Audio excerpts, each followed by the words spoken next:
What are you currently working on, and when can we expect it in the stores? Is it more horror fiction, and short stories, or something different? I don't have a next book. I never had a next book, since I am not a professional writer and have only written horror stories out of the usual impulses for self-expression, ego gratification, escapism, and what have you. You can support yourself writing short horror stories, and that's probably just as well. Horror stories were the first form of writing that I took an interest in.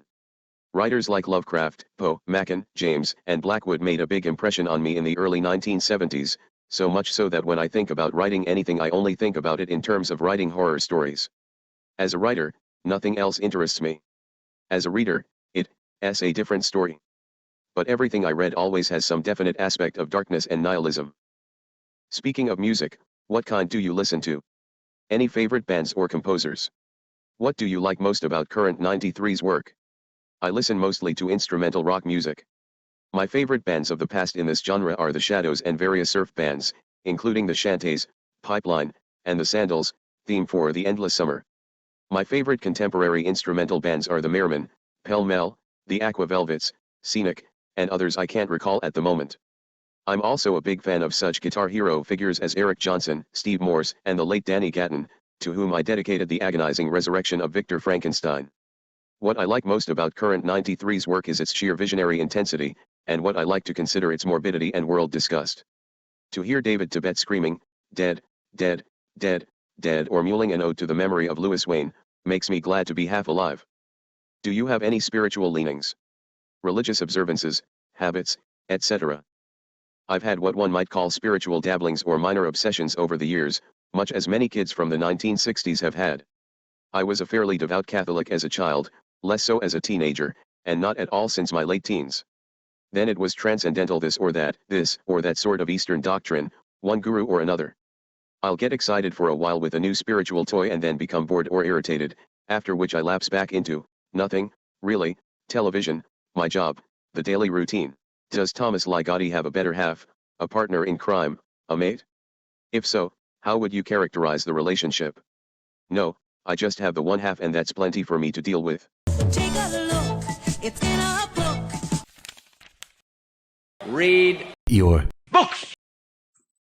Alright guys, welcome to another episode of RYB. This time we're talking about Thomas Ligotti's Conspiracy Against the Human Race.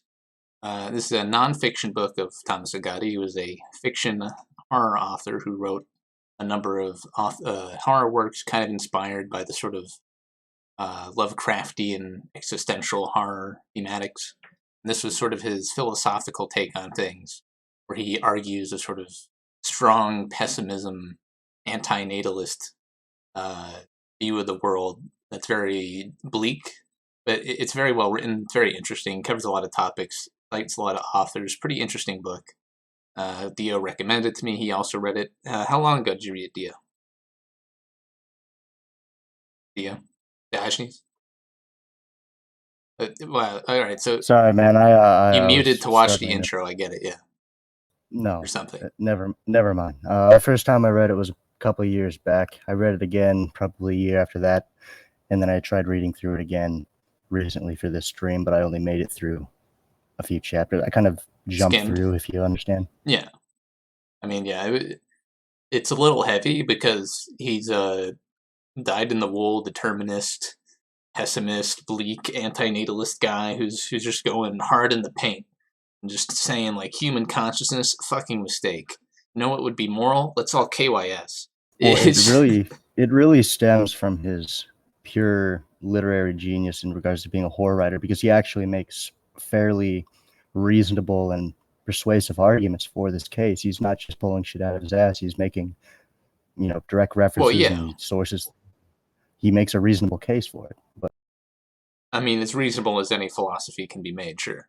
And so the book is broken up into sections, header sections, and then subsection article titles. Kind of like Siege, honestly. Funny enough. So it's just basically the author writing these little tiny essays on these broader topics in this very unstructured book, covering a lot of things. So the first section is called The Nightmare of Being.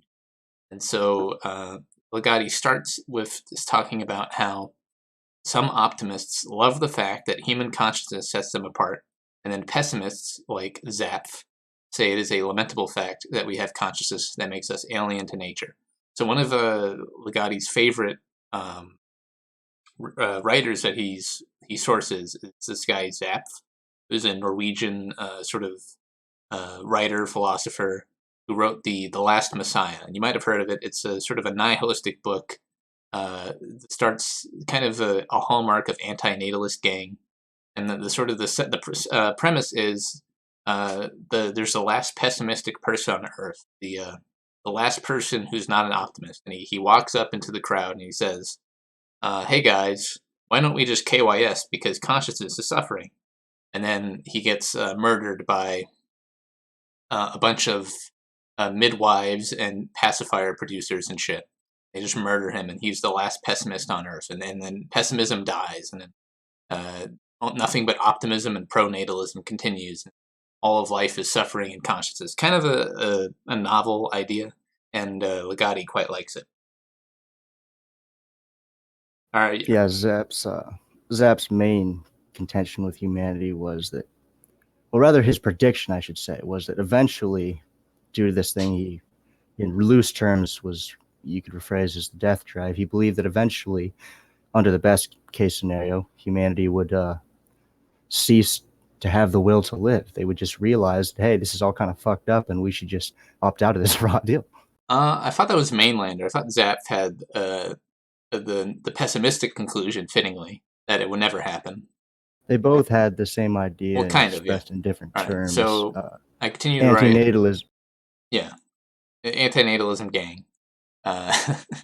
A second note I had was, in an animalistic mechanistic world, it is consciousness that leads to the dissatisfaction that seeks meaning and answers that aren't there. So he's ultimately nihilist, antinatalist gang, and he says, all right, so there's not going to be any higher meaning.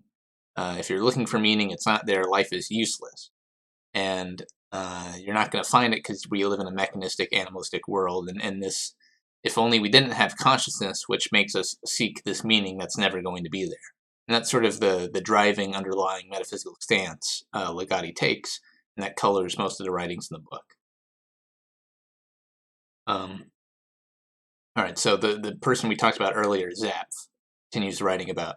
So Zapf says that this conflict between sort of finding meaning and being stuck in a naturalistic animal, like to Ligotti, consciousness should never have occurred. Like we're animals, we don't need consciousness. Having consciousness is completely unnatural.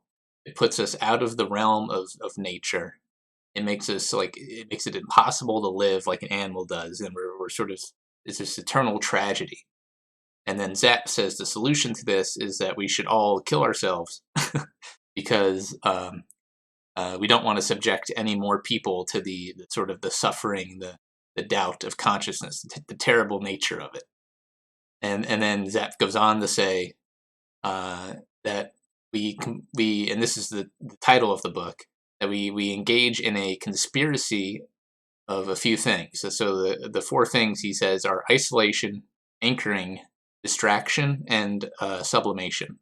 So by isolation, he means, so you take the idea of nihilism and then you put it in a little corner and you don't talk about it. Anchoring is you start obsessing over some worldly thing. So you start obsessing over art or some different spirituality or something. So you anchor yourself with that, or like your family or something. Distraction, sort of a continuation of that. You sort of get really enamored with something that takes up all your time, even though it ultimately is not really part of the sort of the conscious nihilistic reality. And then sublimation, which is what Ligotti says he's doing, which is to write books and stories that sort of explore the bleak theme and make fun of it. And like writing horror or tragedy to sort of alleviate the suffering or distract yourself. So sublimation is really just another distraction, but it's like a specific type of distraction of reveling in nihilism for like artistic purposes. And so this was Zapf's sort of hypothesis for humans distracting themselves from the fact that we're all like mechanistic beings with no purpose, and that like all of society is composed of these. And then Ligotti goes on to sort of extrapolate on all this. All right. He says later, if we did not limit behavior and thought to the conspiracy, life would be unbearable. So, like, if we didn't do all these things, isolating nihilism, anchoring ourselves in illusions or distractions, then people would just be like KYSing and would just not like eat or do anything. Like everything would fall apart. Life would be terrible. And so that's why everyone goes on and holds on to these illusions, at least what Ligotti calls are illusions, which I find is off, at least in my opinion. What do you think, Dio? Well, perhaps I'm getting ahead of myself, but the wrapping conclusion to these processes he describes is that in humanity's perpetual attempts to escape from the innate suffering nature of reality, it only breeds an endless cycle of more and unnecessary suffering, such as, all the wars we fight over Well, I particular mean, yeah, dogma, that's the or pessimistic the unrest assertion. into Is yes, is in that our search for escape, for meaning, we only breed more suffering than there ever would be had we never had to seek it in the first place. well, that's one part of it, but I think it's more the underlying assertion that like existence itself with consciousness is suffering, and there's no other solution besides not existing, and that's sort of like the Yeah, hard line pessimism that and Ligotti advocates. the majority of folk will, of course, cling to these processes, these distractions, and in the process, they'll breed even more suffering, which need to be rationalized by our conscious mind, which it's just a nasty, self-feeding cycle in his mind.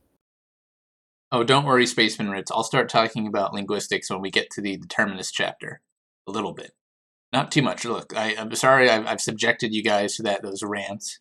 That's just sort of my organic growing thought process on the thing. I'm getting closer to whittling it down to something more palatable to people.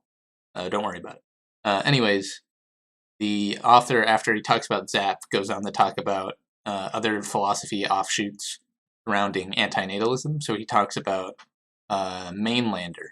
And Mainlander, who Dio is a fan of, says that so God is a sort of entity, and then he's like, "Fuck, like nobody needs me. I'm just like all powerful, and like the I'm not necessarily needed by anything. They're all sort of under me, and I can't extrapolate any meaning." So God gets stuck in the same consciousness problem that humans do.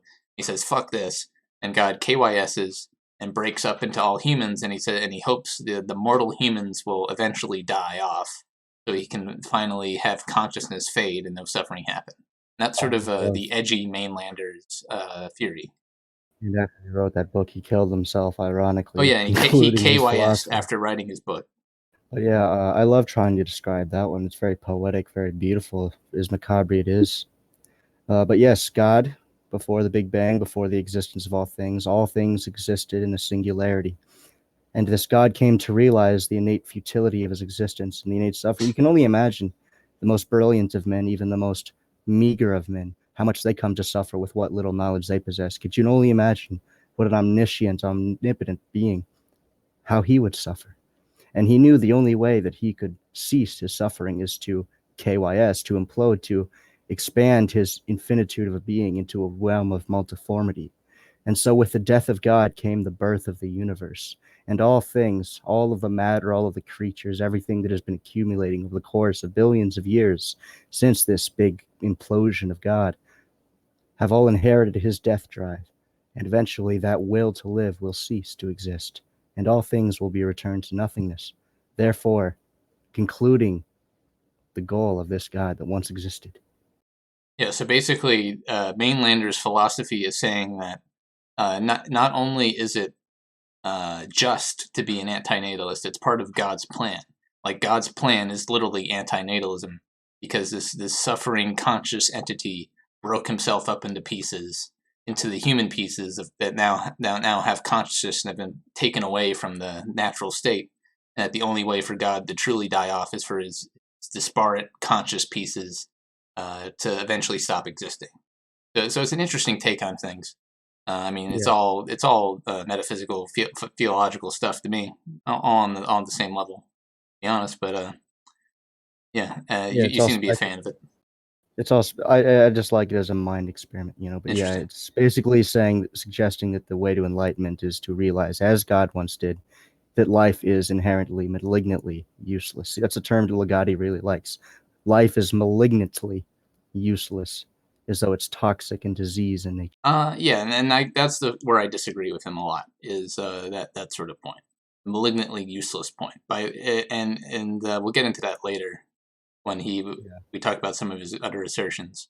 Okay, so Ligotti goes on to say that people are in a constant search of a set of meaning to propel their life forward. The author notes that the popularity of self-help books. He says that one can never truly be stable in their meaning, and then once you approach your deathbed, you're going to be like, oh, what would it all mean, sort of thing. And that's sort of like what he mainly explores in the book, is how people cope with this. Like different pessimistic writers, and sometimes they cop out, sometimes they don't cop out. And he considers the hardline pessimism that all life is suffering, and an antinatalist gang is the stance to take. All right, he goes on to say that we live in a constant state of running from truth and being, and deny conscious realities. So we're constantly, sort of denying the lack of meaning, but I think this is sort of a self set up frame, right, Dio? What's the real difference between denying a lack of frame and ignoring it, or like putting it in a lower importance value for yourself? I'm fairly certain that Ligotti addresses this at some point. Maybe I'm wrong, but of course, a man as intelligent as him would know that to deny something means that first you have to be consciously aware of it to begin with. And he would know that most people have never really consciously tackled this. It sort of just sits in the back of their mind. You know, what does this all mean? Who am I? What do I mean? What am I worth? And most people have their meaning fed to them. He would know that, wouldn't he? Yeah, but I mean, why is that important? Why does she get emotional about it? My question. And that's sort of because I almost like Peterson, not to compare the two. I think Ligotti is a bit smarter of a writer than Peterson. They harp on the suffering thing, but what does suffering mean, really? Like when you get down to it, it's an opinion. Yeah, and it so, is a good question. Since suffering is an opinion, like using suffering as the basis of your sort of philosophical argument, someone already has to be on board with the suffering thing. And I think he doesn't really explore that particular definition that much. He doesn't explore suffering. He does morally explores earlier consciousness. Earlier on in the book, I might even be the first chapter we're on, he addresses the sort of dichotomy between the optimist, such as even Nietzsche, which he addresses midway into the book. Yeah. Where you have the optimists that acknowledge that life is suffering, but you should be sort of the tragic hero, the noble hero that lives with his knife in his gut, and in spite of suffering, attempts to live as fully as he can. Whereas Ligotti takes a stance that, and regardless of what you do, it's futile. It's not going to lead to anything. Yeah, it's but the happy medium is that live anyways, but suffering is just in the eye of the beholder anyways. It's not really... Yeah, I think me and you more or less agree on his stance. You know, we should try to be the tragic heroes. No, I to don't a agree more with that. moderate degree. Tragic hero is a self-inflating meme. I agree with Ligotti when he talks about all these people seeking these false forms of meaning. When you really, all you got to accept is the flow, the sort of the flow of existence. You don't need to make goals for yourself. You just got to accept the flow of things. And he talks about this later when he talks about like Buddhism and things like that. But we'll get back to that. Yeah, Buddhism is pessimism. Yeah, let's move on. All right, so the author correctly points out that the optimist is both the most popular stance and genetically hard-coded to be successful. A pessimist is only relevant in history when the optimist careens off a cliff and the clear-headed thinker must pick up the pieces. Perhaps this is why pessimism will never truly die out.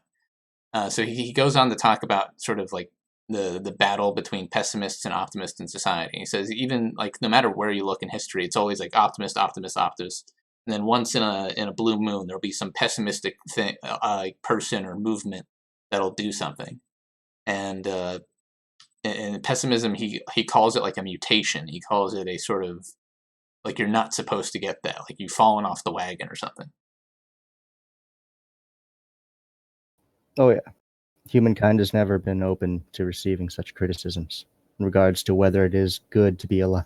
Yeah, and that's sort of the main question of the book that Ligotti explores is being alive is all well and good.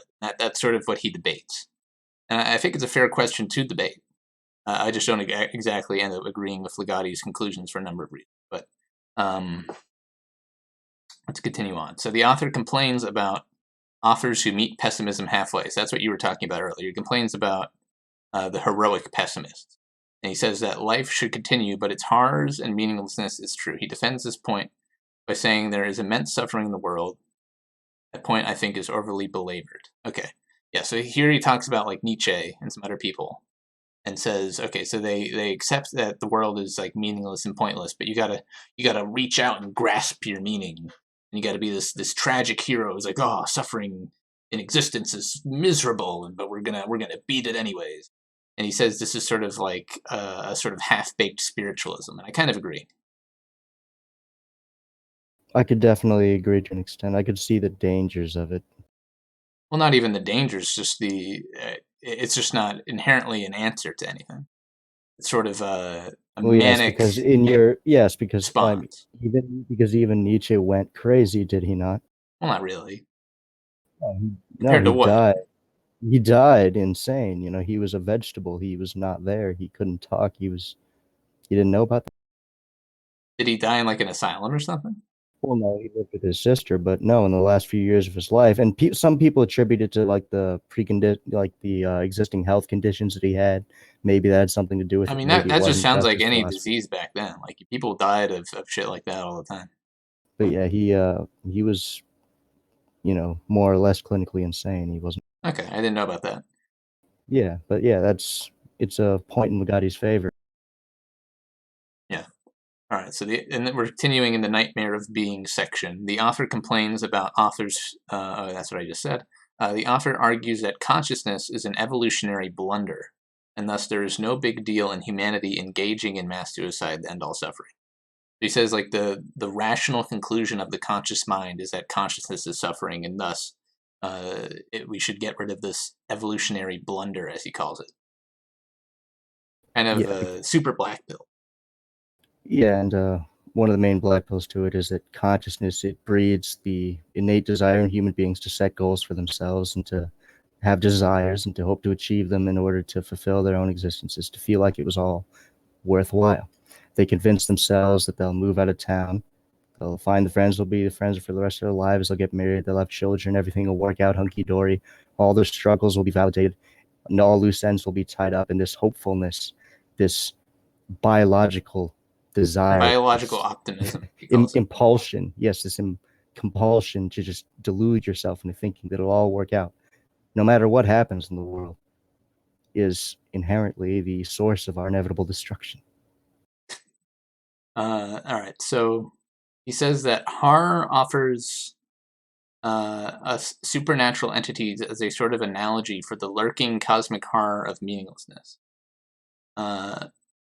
Perhaps not sharing the sense of dread at existence. I don't really know what the author's talking about. So he describes the meaningless as horrible, and that's sort of his opinion and sort of his stance of why consciousness is suffering. And then I guess he lauds or he calls the people who don't get like upset about that like deluded or ignoring the problem, which I think is more just like a difference of opinion, right? Well, yeah, I Like your mean, that's just emotional another. reaction to no higher meaning is sort of down to the individual. Sounds like some faggot convincing himself that it's okay to be a loser. Damn, dabbing on Ligotti there, Zuckerberg.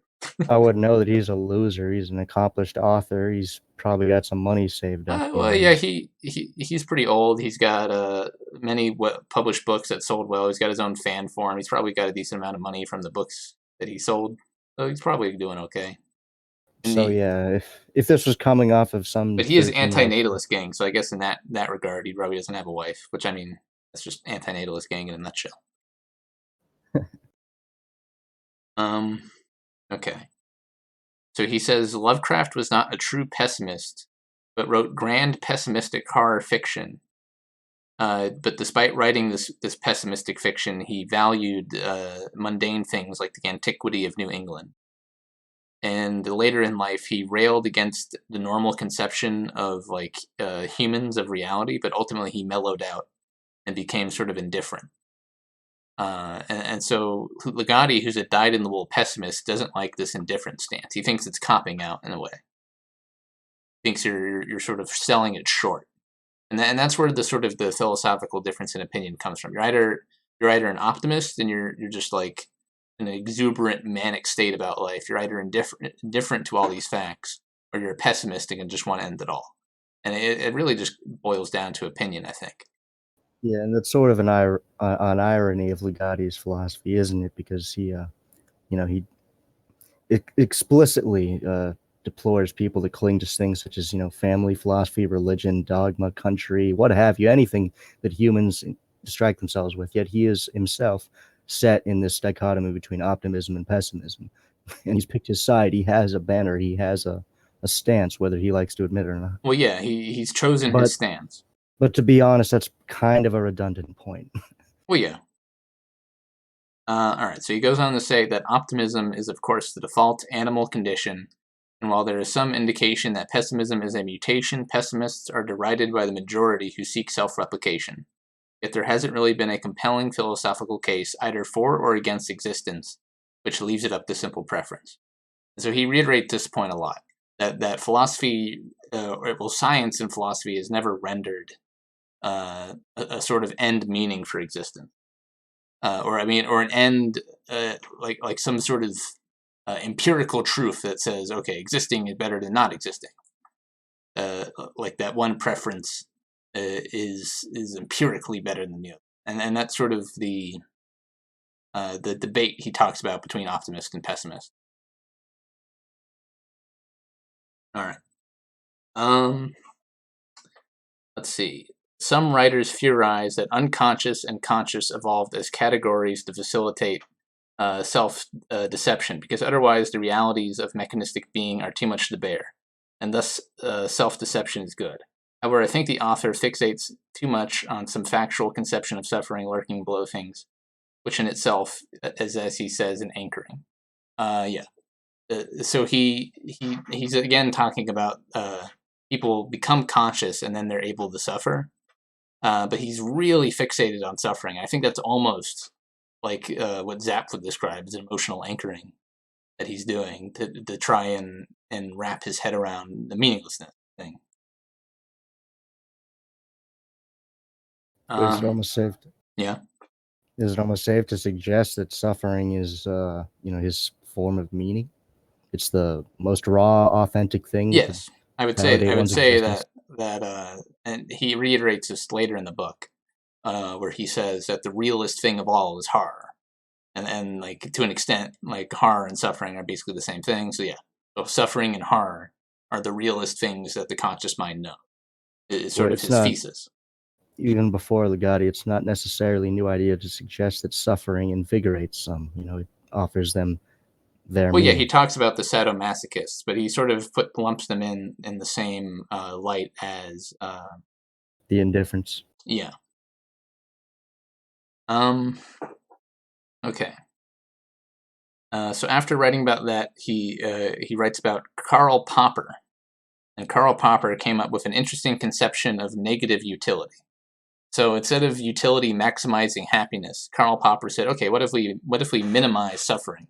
Instead of measuring happiness as like a util number, you measure suffering as like a number and put in a calculus. And then what on there? So the end result of that, which is interesting for Ligotti, is that the result of a negative utilitarianism is non-existence. So to eliminate all suffering, it zeroes out if nothing exists. If no conscious being exists, then it all zeroes out, which is interesting. If you were to deconstruct it far enough, that would be the conclusion. Yeah, and that's why he brought it up and why he liked it, I guess. All right, let's keep going. Because obviously it goes without saying that, any amount of suffering there's an infinite amount of ways to suffer. I guess so. Yeah. All right, the author points out that the most useful pessimistic stance is that existence is useless. There is no aim really being achieved by it, and I must somewhat agree. So I agree with his point that like there's no higher usefulness of it.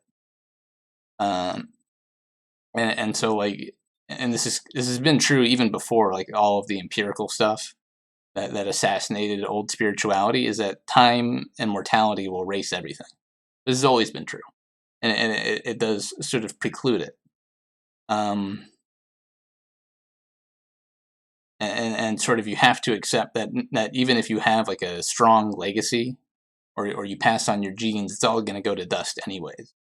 And this sort of distresses Ligotti. That's why he thinks that this is like this death is sort of a bad suffering thing. And I just kind of feel him lamenting it to be somewhat arbitrary. Let's see. Because it yeah, it doesn't explicitly in itself, address the, some people might not care if their legacy lasts forever and ever and ever. They just want to do what they can.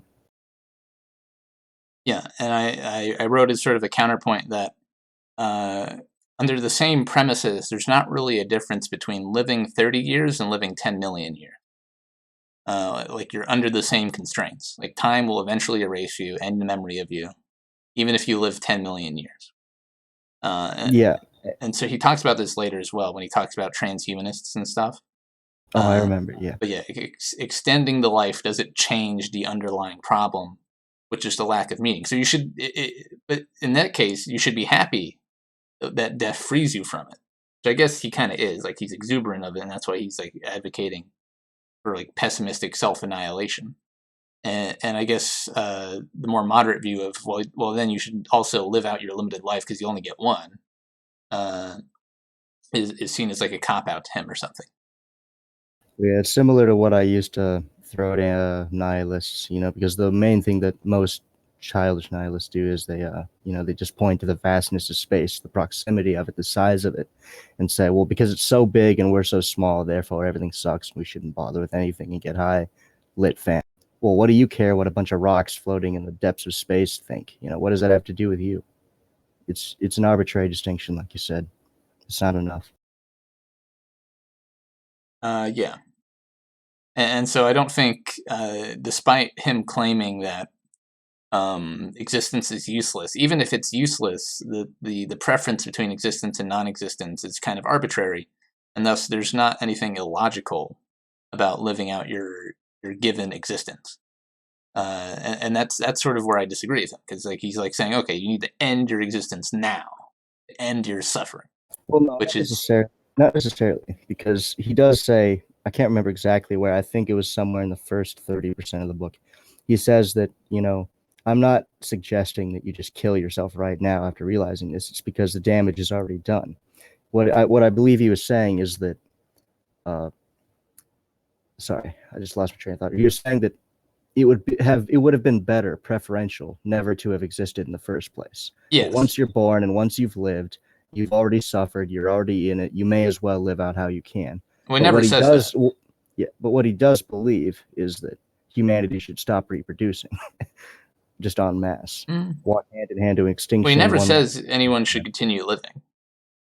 But he does say that it would be pointless to kill yourself after realizing the futility of it, simply because the damage is already done. Well, sure, I guess. So he does sort of give a haphazard, bone. So he fakes out just so that nobody says, by his own standards. Ligotti is saying people should kill themselves. Yeah. All right. So then he goes on to talk about eco-cultists. So he's like, oh, well, the eco-cultists are also antinatalists.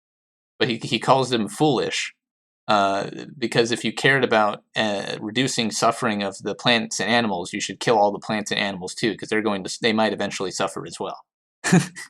So he kind of has like a red pill stance on like eco-hippies. He's like, eco-hippies are retarded. They need to destroy all life if their stance is to end suffering by ending life.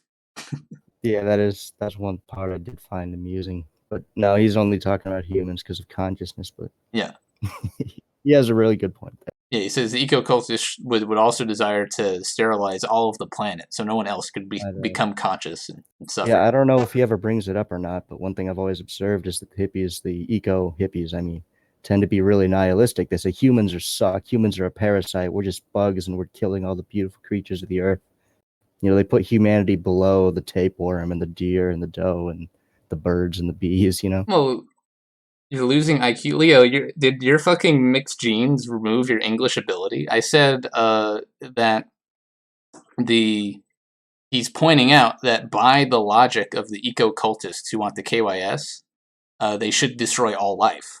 Like, that's just a logical failing of the eco-cultists that he points out and makes fun of. Jeez. Fucking Christ cucks.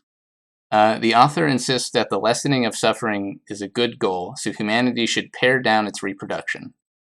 But I think a counterpoint to... So this is like what you were saying, Dio, is that he has this...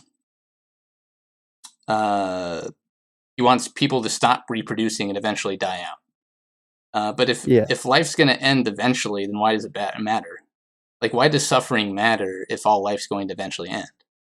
Well, I believe he did prelude it, or at least say afterwards that he knows it's never going to happen. He's just saying, like, if people were genuinely interested in eliminating all suffering as fast as possible, they would choose to stop doing this.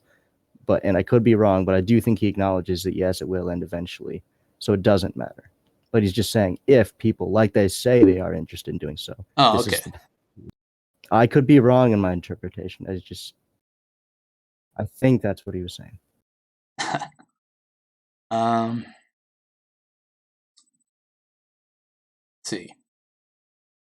He says suffering is too relative a measure. Sure, you can come up with things that are less suffering or more surface suffering to your current situation, but relative to what?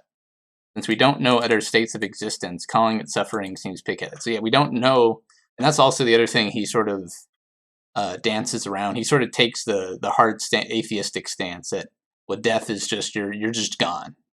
You're just all observation ends. It's over, and I think that's kind of silly because there's all sorts of possibilities for an afterlife. Unlikely for sure. Yeah. Like there's no indication of an afterlife, but like it's still possible statistically speaking. I did find that ironic too, because he he doesn't explicitly say he believes it himself, but when he references Mainlander's philosophy, everything was once one, and now it's a realm of multiformity. But then it would go to suggest that if that was true, then perhaps when the individual piece dies off, it rejoins the whole. It returns to the life stream of whatever. Well, no, that Leo, that was my sort of opinion, is that suffering is relative, and then the author's opinion is that suffering is not relative, and that we should end all life to end suffering, because he doesn't he has this non-relative stance of like this eternal suffering, kind of similar to the Peterson, where like everything is suffering, which I never really agreed with. All right, so the author laments that scientists, giving more and more credence to the theory we are puppets controlled like wind-up dolls, is a deterministic ball-bearing machine, should lament existence, but they don't, and thus there never will be a day when everyone joins Antinatalist gang. So he points out to feeling he creates this hug box to invite some dude to agree with him. Shake man. You guys are shitters in chat. This is a discussion about a book, chat. If I wanted to discuss the Bible, we do a stream on the Bible, and that's why we're not going to have Leo here. You guys just want to see debates and shit posting. I know you're kind. I've talked to you. Anyways, what was I saying? All right, so he says that if the biochemistry scientists, if the biochemistry scientists who discover the fact that all life is determined, will not like kill themselves in despair, then nobody's going to do it. You agree with that sentiment, Dio? Well, I mean, I figure neuroscientists probably have a bit of money, so probably. Yeah. I mean, come on. I mean, obviously they have the means to reduce their suffering, so I'm sure Ligotti does too, ironically. I guess. All right. I mean, if you read his Wikipedia page, it says he suffered from chronic anxiety and some weird form of depression. They have a special name for it. Well, yeah, no shit. He thinks depression is enlightenment, which he we'll get to that later in the book. All right, so the next subchapter or subheader for the book is Who Goes There? And I think this is where he talks about determinism. This is where I'll be doing some linguistic posting, a little bit, mild amounts. Yeah, it starts with his talk on uncanniness, if I remember correctly. Yes. All right, so he says, we have a trained sense of normality that can fail at times, revealing the underlying lack of an anchor of meaning. So he talks about how, like, okay, one day you'll walk around your house and you'll see a pair of shoes, and that pair of shoes will just seem like utterly alien to you, and will lose all connection to the world or to meaning and to your brain. And it'll become uncanny. And he finds uncanniness to be one of, like, sort of the pinnacle of horror. He talks about in the next section that the best types of horror are those things that change the underlying hidden nature of something and then make them uncanny. So the horror movies he admires most are the Invasion of the Body Snatchers and John Carpenter's The Thing. He talks about in both those films, like, these monsters sort of assume human form, and you can't know whether or not somebody has been, like, assumed. You have to be paranoid. You have to look for the tells that they're no longer human. And then doesn't it pull them into some sort of singularity type thing? If I can't remember. What?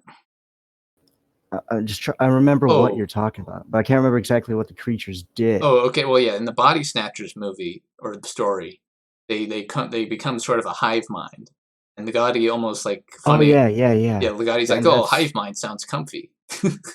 Yeah, but then he goes on to say that that's what people fear, and that's why he admires it, because people fear this idea that they're not individually conscious human beings that are in control of their own destinies, their own fates. They find that horrifying. Well, yeah, and so that's why he admires the sort of he says the real horror is not the fact that you get killed by an alien and then, like, they assume your skin. It's the fact that we could be aliens who aren't what we really think we are. That's the real horror of it. That's what he tries to get at with referencing these sort of horror fiction situations. Yeah, he uses that as an allegory for his philosophy, that people think that they exist. They think that they're individuals. They think they have a sense. That's another thing that he gets into relatively soon. He believes the sense of self is completely an illusion. Yeah, we'll talk. Yeah, it's the next section. We'll talk about that. So yeah. All right. So Ligotti argues the position of determinism, but puts an inordinate amount on the importance of the distinction that we are beings that exist in an environment with limits, and thus react to stimuli. So obviously, if you talk to a determinist, they're going to tell you that, oh, well, everything you do is just you get stimuli and then you react. You're just a ball bearing on a machine, right? A biological puppet. A biological puppet. But really, if you break that down, like, what does that mean? Like, so what does reaction stimuli mean? All it means is that we are things that exist in an environment that is sort of defined by categories. And so all you're really doing is restating we are things that exist in an environment. So saying that we react to stimuli is not a particular endorsement of determinism in any way. Because the important distinction is not whether we react to stimuli. We are going to. That's just nature of being. The important question is, by what mechanism do we react to stimuli? So can you choose your reaction to a stimuli? And that is the important question. And that really comes down to a very specific, at least in my mind, neuro mechanical question. And so that is, by what mechanics are the internal language decisions in your mind? It's like when you're talking to yourself in your head, when you're having an internal monologue, you're making decisions, or you're constructing simulations in your head. By what mechanic is that done? And and so there's two hypotheses. One hypothesis is that, so kind of like a random number generator program, like there's just some sort of mixture of chemicals from the body that get read, and then that, like, determines your thoughts. And that seems kind of wrong. I don't think that doesn't really line up to me. Let's address this. What he gets into, I believe it's in this same section, if I remember right. He gets into the fact, he's trying to determine, in a way, what is the extent that we are biological puppets driven by impulse, and RNG, dice rolls, what have you, and what is free will. And he asks, say, for example, you want to become a body, and this also gets into the part about the self, so I won't go too far, but he says, say you want to be a bodybuilder, but you don't have it. You don't really want to. You like the idea, but you just can't bring yourself to do it. You have to create a self that convinces himself Well, that's yes. what he wants to do, and then it's just an infinitude of selves, and it's just a big paradox, and it doesn't work. Well, and that's where I sort of disagree with him. So he says the self isn't real. What does he mean by real? Like, does he mean like it's not Well, basically, thing that can't exist? The way I understand it is it's in the sense that, you ask yourself, Jeff, what are you? Who are you? You have an infinite way of explaining that, and it fluctuates daily. It fluctuates by the second, depending on what your mood is. And all it is ever just a bunch of adjectives. There is no real you. There's no point of convergence. You have a quantum estimation of adjectives that is yourself, and that's a real thing. Yeah, and what I think it comes from is that there's no point of convergence for that sensory experience. What you are is a perception of yourself in his mind. You are a dream in your own mind, and it's just... What do you mean point of convergence? Like, the way people live their lives is they think, there's this little voice in their head, and that's them, right? That's them. They're this little man in their brain on an operating chair, just taking all this information in, interpreting it, and making a decision based on the information available. But what he's suggesting is that we are just a perception of ourselves, and that fluctuates so constantly that you can never really nail down who exactly you are.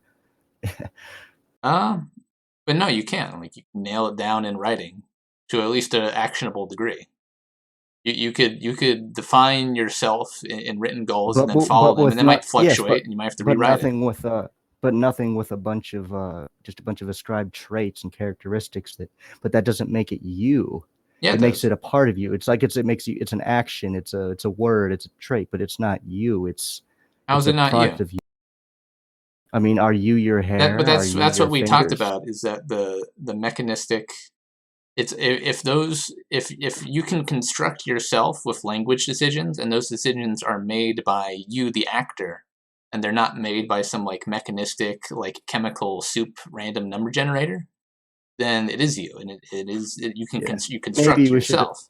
And that's maybe we should hold off on this a little bit, because he also gets into ego death in the next section. So maybe just put a pin in it, because that kind of goes hand in hand with that. A little bit. Let you move on.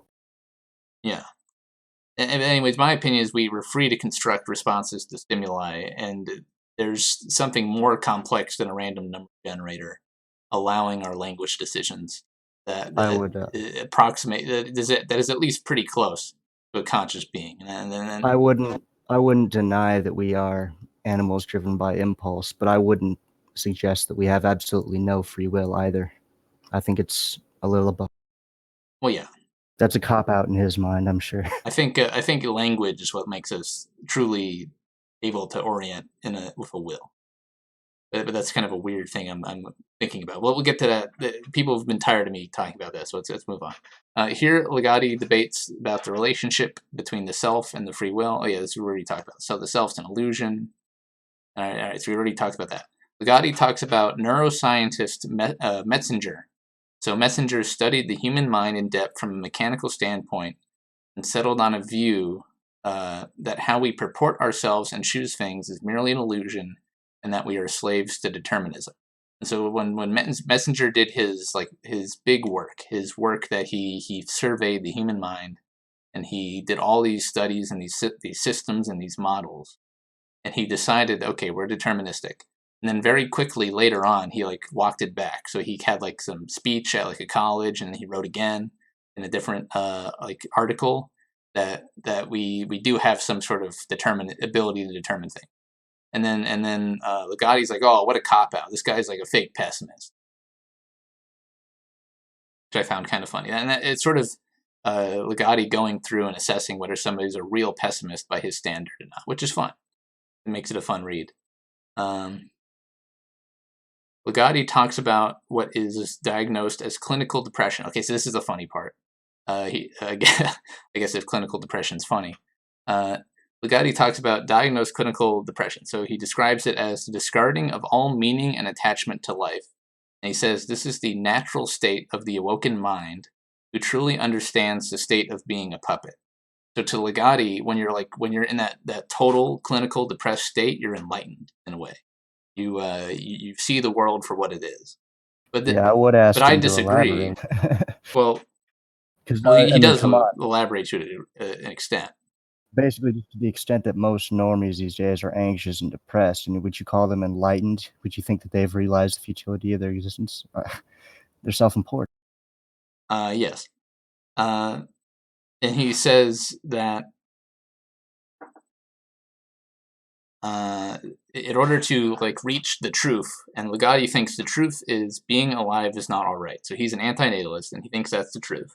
And that in order to be enlightened to see that truth, depression is one pathway to that. However, I found this somewhat nonsensical, because the very act of, at least from Ligotti's point of view, so the reason being alive is not all right is suffering. But caring about suffering goes beyond what Ligotti describes as his description of depression. The depression, you wouldn't care about anything. And so then you wouldn't even care about the suffering you go through in life. So engaging in your daily activities, you wouldn't even care about the suffering that you would go through.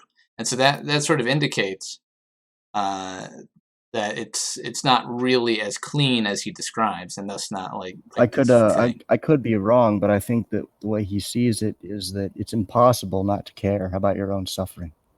It's even with sadomasochists. There's always some sort of prescribed perception of it, and there's always some response to it. No matter what you do or say or think, you're always going to have some sort of residual effect from the pain that you endure.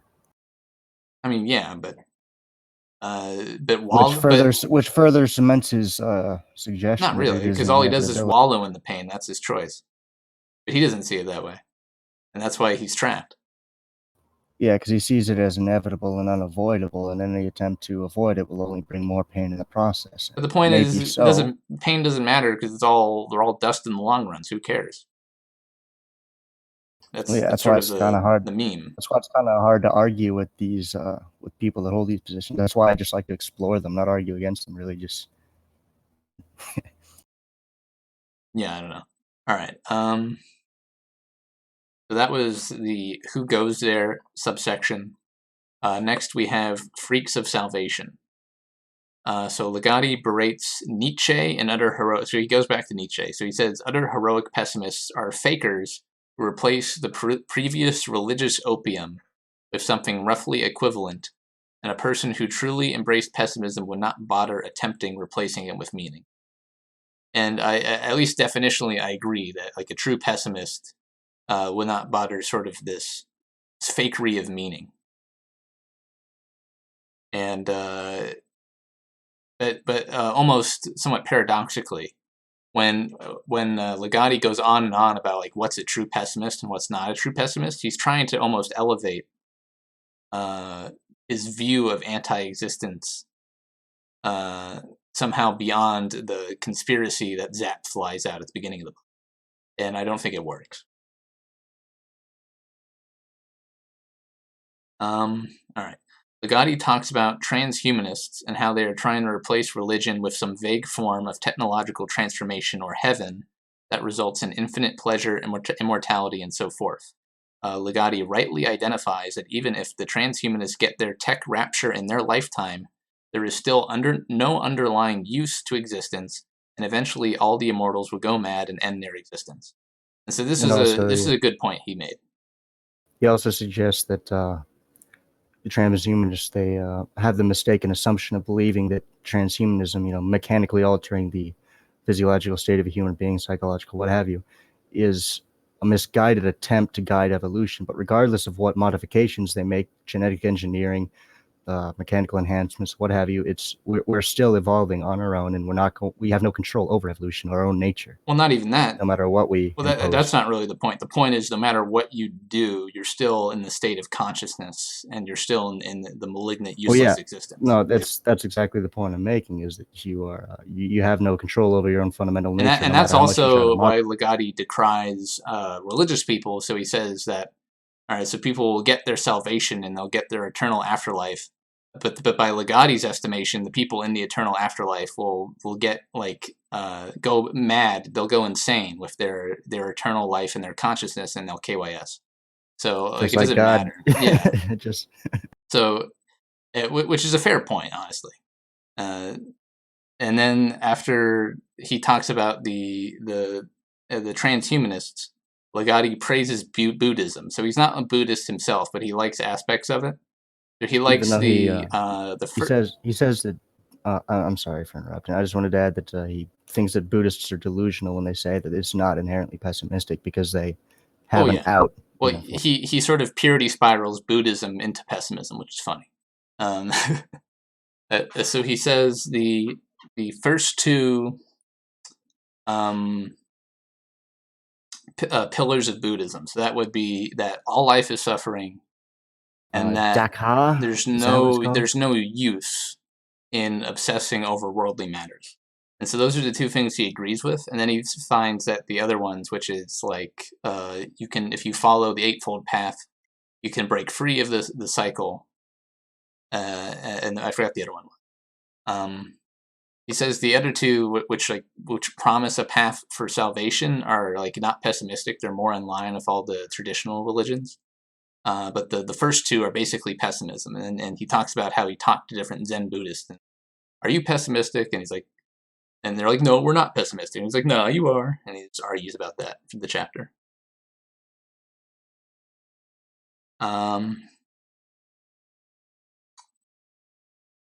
Let's see.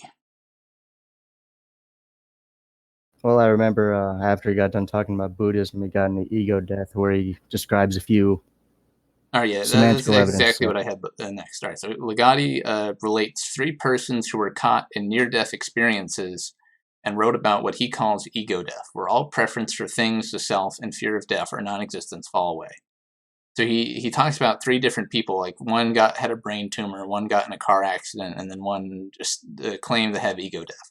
And he talks about how they talked about that there's no other way for other people to really attain it. It just sort of happened, and it like fundamentally changed their way of being and thinking. And I'm sort of skeptical of it. I think it's kind of almost another self-delusion. Perhaps it is something that people come to. And Ligotti is hoping that this ego death is like some sort of achievable state. He thinks it's preferable. He'd like to achieve it, but he laments that these people who claim to have ego death did not really provide a way to get it. And he's like, oh, there's no way to really ego die. I mean, Ligotti's a new fag then, because it's intellectual drugs, obviously. Now, ego death is a very real thing on intellectual drugs, but unfortunately, it just fades away right after you come down, so you don't really get to stick with it. So according to Ligotti, we all got to get brain tumors to enjoy life more. Well, no, it's not even to enjoy life more; it's to become enlightened, to realize that. Because I found it interesting reading about the UG guy in particular. I'm pretty sure it's the first guy that he's talked about. He fell into a coma or something. He tried to attain enlightenment his whole life. He ended up leeching off of some woman. And then he gets really sick, falls into a coma, wakes up, and all of a sudden he's experienced ego death. And people are always coming to his door asking, what's the secret to enlightenment or whatever. And he said, I can't give it to you. You can never attain it. It's all futile. Yeah, that was funny. I mean, he talks about a lot of authors for the story, which is at least interesting. Makes the book good to read. All right.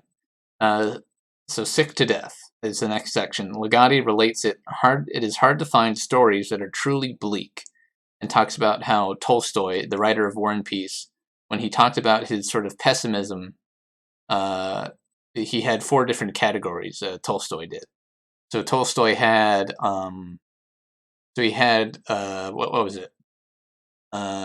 Ignorance, which he found is impossible because you can't like forget knowledge. So he's like, okay, ignorance is not possible. Second is epicureanism, which is the old Greek, like just accept death, bro, Stoic meme. And he's like, oh, I can't do that. I forgot the exact reason why he rejected epicureanism. Something about how he compared it to someone who's an Epicurean would be if they were next to like a bear that was about to eat them. They would just sit there licking the honey off of off of a flower until the bear ate them, which is not I like something like it's that. off topic. If I remember correctly, isn't epicureanism more or less just trying? It's sort of stoic, but it's like the meaning of life is pleasure, but the way to pleasure is simplicity. You know, you eat cheap food, you wear cheap clothes, sleep in a cheap bed, and Well, it's not. I mean, that's one part of it, but the main part of it is accepting death and going on peacefully, and not being scared of death at all. That's the main sort of thrust of Epicureanism. yeah. And then I forgot the third one was, but it was something that he dismissed. And then the fourth one, the third one was KYS. Oh, yeah. So the third one, he says, those brave people who accept the pessimistic stance on things, and they KYS. They're so brave. And then the fourth one, Tolstoy says that, what does he say? He says that he's too much of a coward to KYS. So his choice is cowardice. He chose that I accept pessimism, but I'm too much of a coward to do anything about it, so I'll just keep living. And then Ligotti read this, and he's like, wow, what a cop-out. Tolstoy's a fucking faker. So Ligotti just keeps fucking purity spiraling, which is funny. All right, so in contrast to Tolstoy, Ligotti praises the bleakness of the story They Shoot Horses, Don't They? So They Shoot Horses, Don't They is like an old fiction novel. And some woman goes to a dance class, and then she's at the dance class, and then she complains that, like, why is everyone trying so hard to live? Like, living seems hard. I don't really care about living. And then at the end of the book, someone just shoots her in the fucking head, and she dies. And Ligotti's like, wow, that's a great fucking book. I love the ending.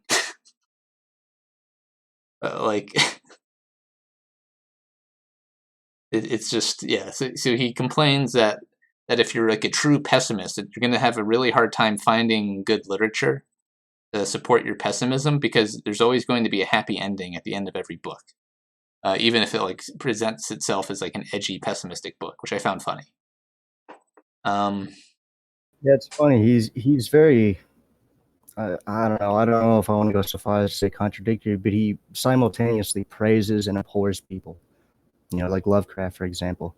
Later on in the section, he talks about all the horror praised, authors he loves. Yeah, he praised Lovecraft's poem Nemesis. I have seen the dark universe yawning, where the black planets roll without aim, where they roll in their horror unheeded, without knowledge or luster or name. And then he says, "Oh well, he's a cop out because on his deathbed he said, it's not so bad." Yeah. After creating such great works, I know, right? It wasn't enough for me. He has to stick it out to the end. Not even an old man. Exactly. All right. Well, one story that did stand out to me that actually gives at least some credence to Ligotti's his philosophy. So he talks about how Sherwin B. Newland wrote a book talking about his time as a surgeon. So Newland is a surgeon, and he talks about in the book how there was a 92-year-old woman who was at the end of life, and a surgery could save her, give her like a year or so. And she said, "Oh, don't worry about it. I just want to pass on now." And then Newland, the surgeon, forcibly wrote the woman down onto the surgery list and performed the surgery, and then saddled her with the financial costs. And Newland says this is like a heroic deed that he had to do in order to like maintain the sort of the doctorly ethics. And, right, a 92-year-old woman. What quality of life was she? Yeah, and I'm like, fuck, like yeah, optimism can go full retard, and it's sort of a criticism I share, is that our society has gone full optimism retard. Everyone must live. Nobody can opt out. Yeah, because the problem is, even if you don't go full antinatalist nihilist gang, unfortunately, most people have their rose-colored glasses, and Ligotti raises very good criticism to society when he says that nobody wants to hear anything they don't want to hear, basically. Anything that's negative, no matter how true it is. They would prefer a lifetime of suffering over death. They would prefer a lifetime of shit over trying to recognize an unpleasant truth. It is human nature. So maybe he has a point when he says this consciousness might not be all it's chalked up to be. Sure, yeah. And he compares Newland to like Frankenstein, and really like lays into him, which I think is deserved. Like that's sort of, it's such a indication of how little people think about mortality in our current society, which is a huge problem. And I agree with Ligotti when he talks about it. I just don't agree with his ultimate conclusions or stance. All right, so after all this, Ligotti goes back to Epicurus. So he comes down to saying that similar to the people who experienced ego death, that like the sort of ideal style of death that Epicurus achieved, where he's like happy passing on and dying. He says that's like impossible for most people and for himself. He's like I can't achieve that, is what he says. And then he says it would be preferable if like at any single moment people were just randomly killed on their next breath. So so like imagine there was some sort of device, and then everyone wore like a necklace or something, and then like at random times would just fucking explode, and everybody had these, and you just wouldn't know when it would happen. It would be painless, completely painless. And he said this would be a preferable state to live, because at least then you wouldn't have to fear the pain of death. I found this like, wow, Ligotti, you're a fucking pussy. Like, who cares about pain? Like, eternal time will erase it. Doesn't matter. And this sort of crystallizes the point of Ligotti's sort of where the disconnect happens between him and like sheer logical philosophies, that his insistence on suffering and his inability and his pure hatred of pain is like sort of a very motivated opinion. Well, yeah, because it's ironic, because would Ligotti, by his own standards, think that a painful death would be preferable to a long painful life? Yeah, I don't know. All right. So after that, he talks about tragedy writing. So tragedy to Ligotti is sort of like a therapeutic thing, which I've heard this before, and is also pretty well written by Ligotti here. He talks about Sweeney Todd, the play, and talks about how the point of tragedy is you take the suffering parts of humanity, and then you give them like sort of meaning, right? You put it into like a revenge tale, or you put like a carrot at the end of the stick after people have suffered all this long. So it presents suffering, and it gives a meaning to suffering, and it's like therapeutic to people because in the sort of mechanistic worldview, there's no meaning to suffering. And so this is why he says tragedy is important to people, is because it allows this attachment of meaning to suffering, which otherwise would not be there in reality. Oh, and it's absolutely true, because it's never as extravagant as it is in a play or a movie or a song. Yeah. In life, suffering is just raw, and it's not traumatic whatsoever. There's no cool And music. so this is why I think Ligotti is correct when he assesses the sort of the tragic hero pessimists as being optimists under another color, in a way. They're basically doing the same thing that Zapf derided his Last Messiah. Okay, last section of the book is the Cult of Grinning Martyrs. Here, Ligotti complains that nature has made us waver between mostly pain and pleasure in just right balance to prevent us from giving up.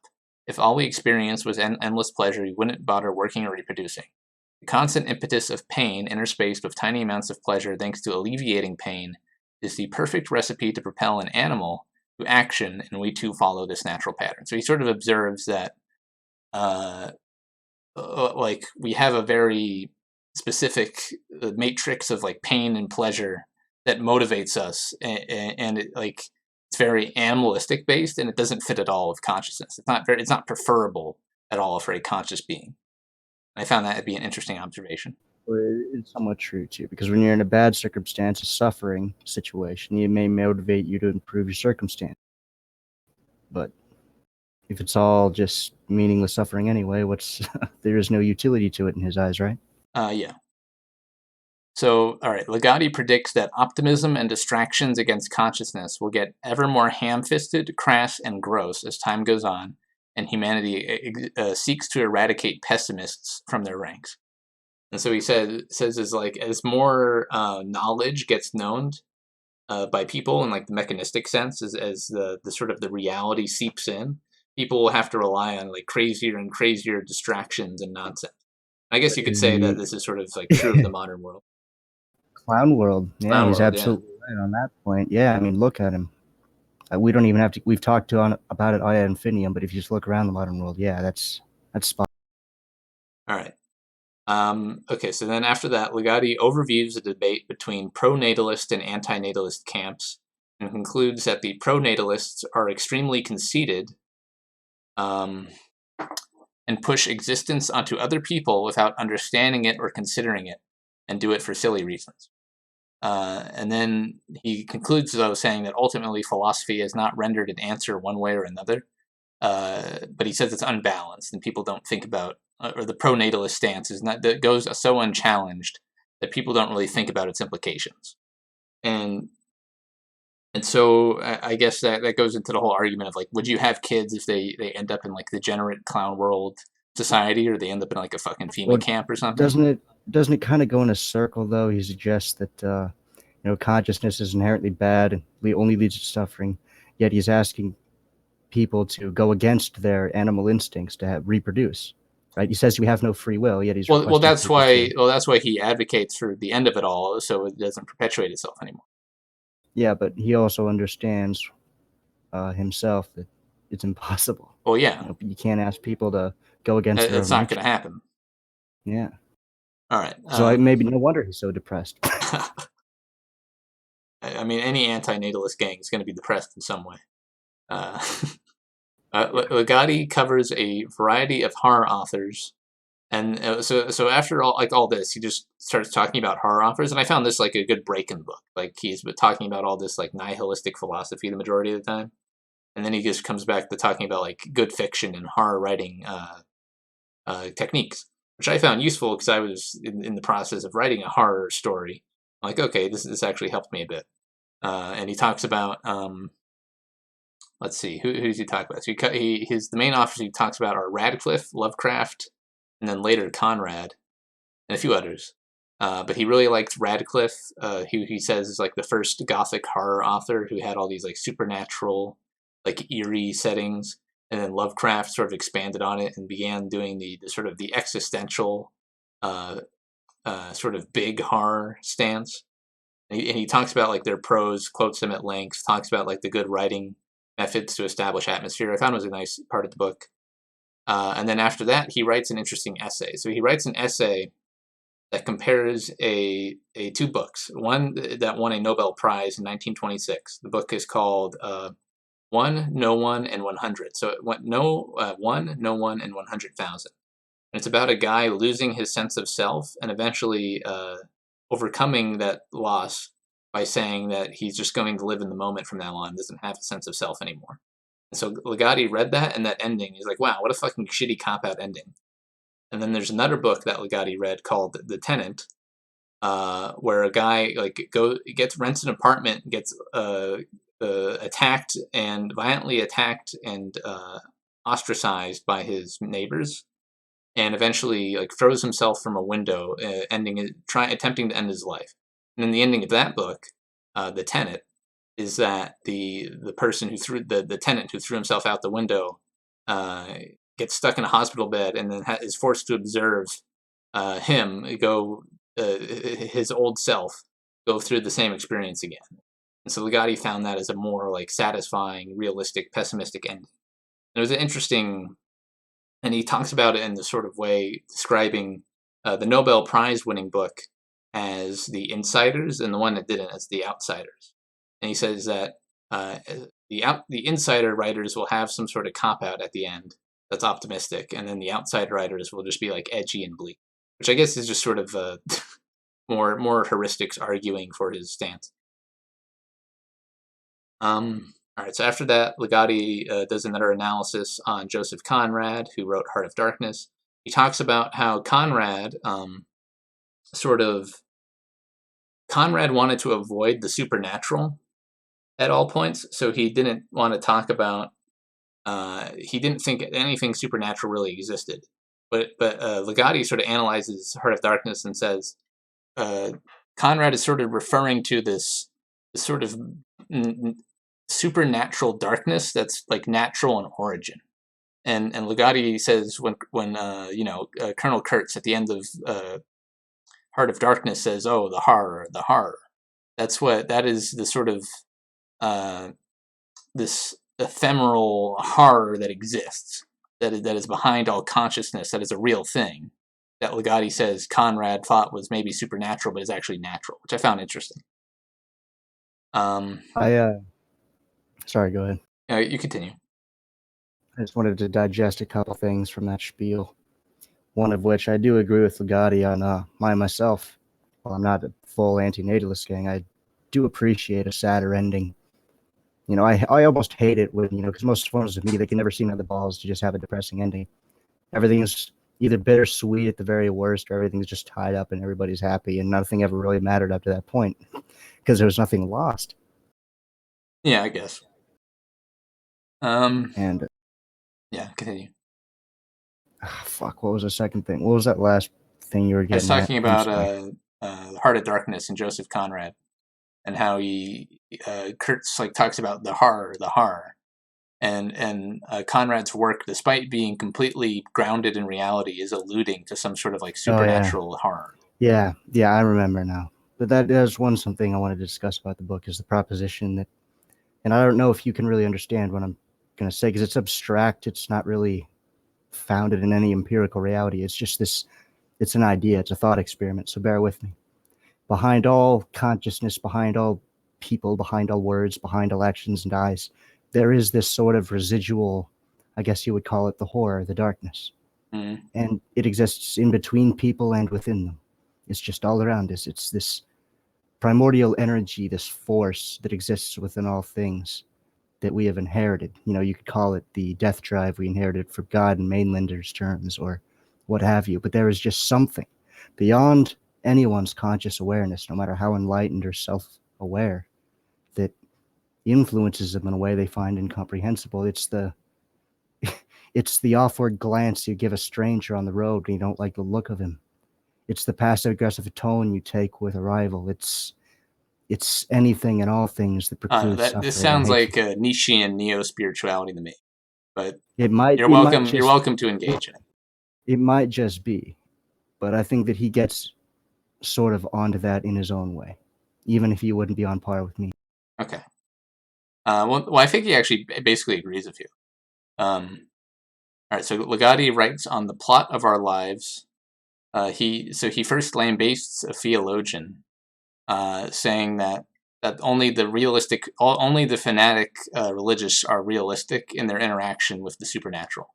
So like the namby-pamby religious people will be like, oh well, we just gotta follow rules and then we get reward, yeah. And then the extreme, the fundamentalists, will be almost horrified, and they'll be they won't call it being horrified. They won't call it being terrified, but they'll be cowed into submission by the sheer power of this supernatural being that's beyond all comprehension, and then they'll find comfort in following that supernatural being's lead. And he's like, okay, so that's one stance to take. And then Ligotti sort of counters that by writing a parable in which a guy is driving a car and then he like slides off the road and is about to like die in a car crash. And then he writes in the sort of description of all the thoughts that go through his head and all the different types of arguments that the guy who's about to die in a car crash thinks about reality and things. And he goes through almost all the arguments in the book, like all the different like points from the book, and talks about how ultimately they were meaningless to begin with, which is funny, I guess. And then the person who's in the car crash just dies, and there's this sort of as the person's crashing a car, he sees like this otherworldly, unnatural figure in the rearview mirror smiling at him. And Ligotti calls this figure who smiles at him and forces the person about to die in a car crash to smile. He calls this figure the horror itself. The sort of Ligotti asserts that the real thing is that horror of death is like the realist thing to conscious being, which is an interesting stance, I guess. And But then it would also, yeah. sorry, I was just going to say that I think in his philosophy would be the most liberating thing too. You have to consider that if all life is nothing but pain, then when you come to die, you would realize that all of the things you've suffered over your whole life were absolutely meaningless, and it was a deliberate choice, even if you are a biological puppet. All the petty arguments and squabbles and rivalries and all of the bullshit that you cling to on a daily basis, it was all just a fucking cherry rig of bullshit. Well, it was a distraction. Just It was a fun. it was just a stupid waltz because you were never capable of recognizing that all you were was this little man in a locked room having a nightmare that he can never wake up from until the day he died. But it's the second that you die that you realize what you are. Just a vessel. taking in whatever it can. Yeah. Well, I mean, I guess I'll refer to Seneca here and say that we're just people. We're just renting earthly bodies, and we can return them at any time without fuss or muss. Just don't worry about it. Well, if you succeeded in living a stoic life, you wouldn't have clung to the same pageantry as the majority. So perhaps you would die more content. Let's see, and then the final. All right, the final section of the book. He concludes stating that time will eventually eliminate all of humanity and consciousness, and that pronatalists will subject millions more people to the suffering of the world and consciousness before that point. He maintains that humans are simply puppets with delusions of being free of their strings. And so that's his end point at the end of the book.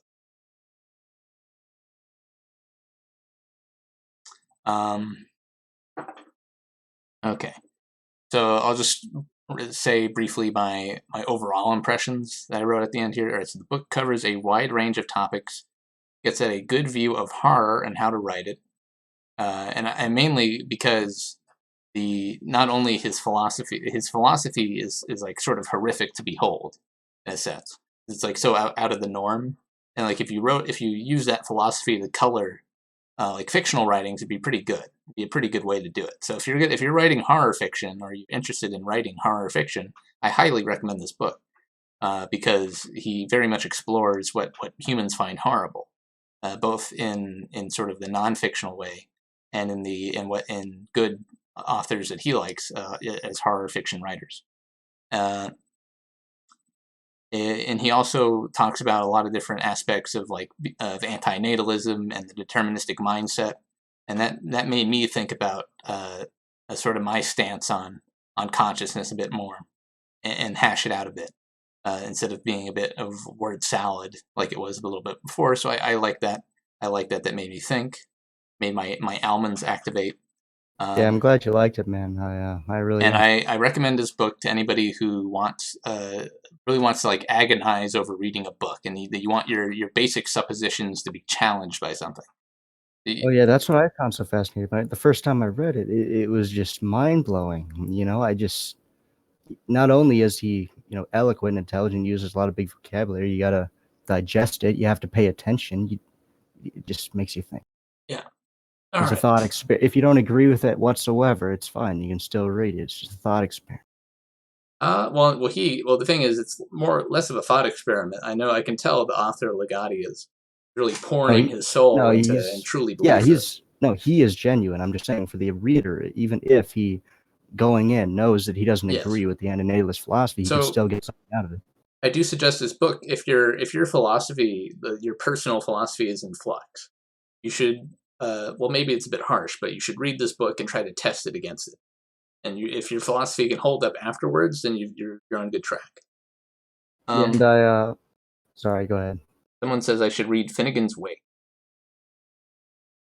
Been suggested a few times. What did you want to say, Dio? I was just to say I agreed with you in regards to the horror writing stuff because personally, I've always liked the sort of Lovecraftian Ligotti sort of way. Whereas the horror, like it's not just your typical bullshit Stephen King where there's just a clear, distinguished monster and he does scary things and blah blah blah. It's just you can comprehend it. I am much more of a fan of the subtle things where the horror itself is never explicitly revealed or explained. All right, people are asking. anything. Chow's asking for Discord. I'll post it in chat if anybody wants to come into the little RYB Discord. Hold on. But I'm guessing you're probably the same of the What? same sheet, huh? You Same- prefer more subtle existential horror rather than direct, here's a monster and he's scary. Well, I feel there's two types of horror. So there is the horror trying to elicit the I guess one you can call it, one is pseudo horror and one's horror. So there's a horror that is like really try-harding, trying to elicit that emotional response of fear and disgust by like writing a story that's going to atmospherically immerse you and then horrify you. And then there's stories that use horror as sort of a dressing, as sort of a setting. That it's sort of a more normal moralistic story, but the things that happening in it are pretty horrible. Like it's like Yeah. full of like nasty like creatures and things, and it's sort of like a brutish horror setting, but a more I normal story.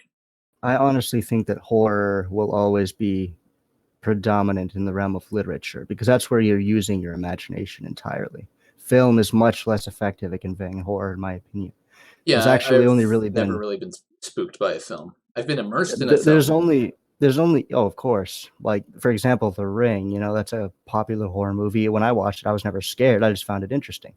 But the only movie that ever really sort of spooked me at all is called Oculus, and it's been a long time since I watched it. But all that I remember happening is these teenagers, these kids, you know, these investigators, whatever they were. I can't remember why they went in here.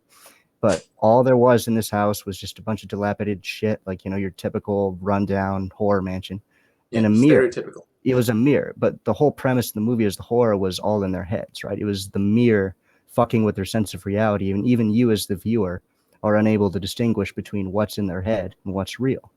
And so I almost think Oculus is almost like a, you know, might have taken a few pages from Ligotti's book. Maybe. So Yeah, it's I the was only movie surprised to I've ever find that watched. this guy is actually pretty popular. He has his own like fan website. He Oh yeah, he has a lot of people who've read his books, and he has somewhat interestingly, he's never had his real. I couldn't find a picture of him. I couldn't find a video yeah, recording of him. No me audio neither. recording, and He's that's very why recluse, which the it's how you opening. know he's Yeah, that's how you know he's true antinatalist gang. yeah he's not in it for the Yeah. And that's why the opening had a text to speech interview from a YouTube video that just took one of his text interviews and put it in the text to speech, because the guy has just like stayed completely off the grid, which is interesting. I guess somewhat admirable. People are adding me or something. James Joyce, that Irish dude.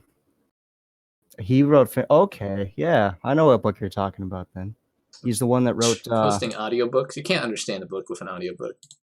No, I can't listen to audiobooks. I never remember any of it. I have to read it. James Joyce. What was James Joyce's magnum opus? You know, the one that everyone knows him for. I'm gonna look it up.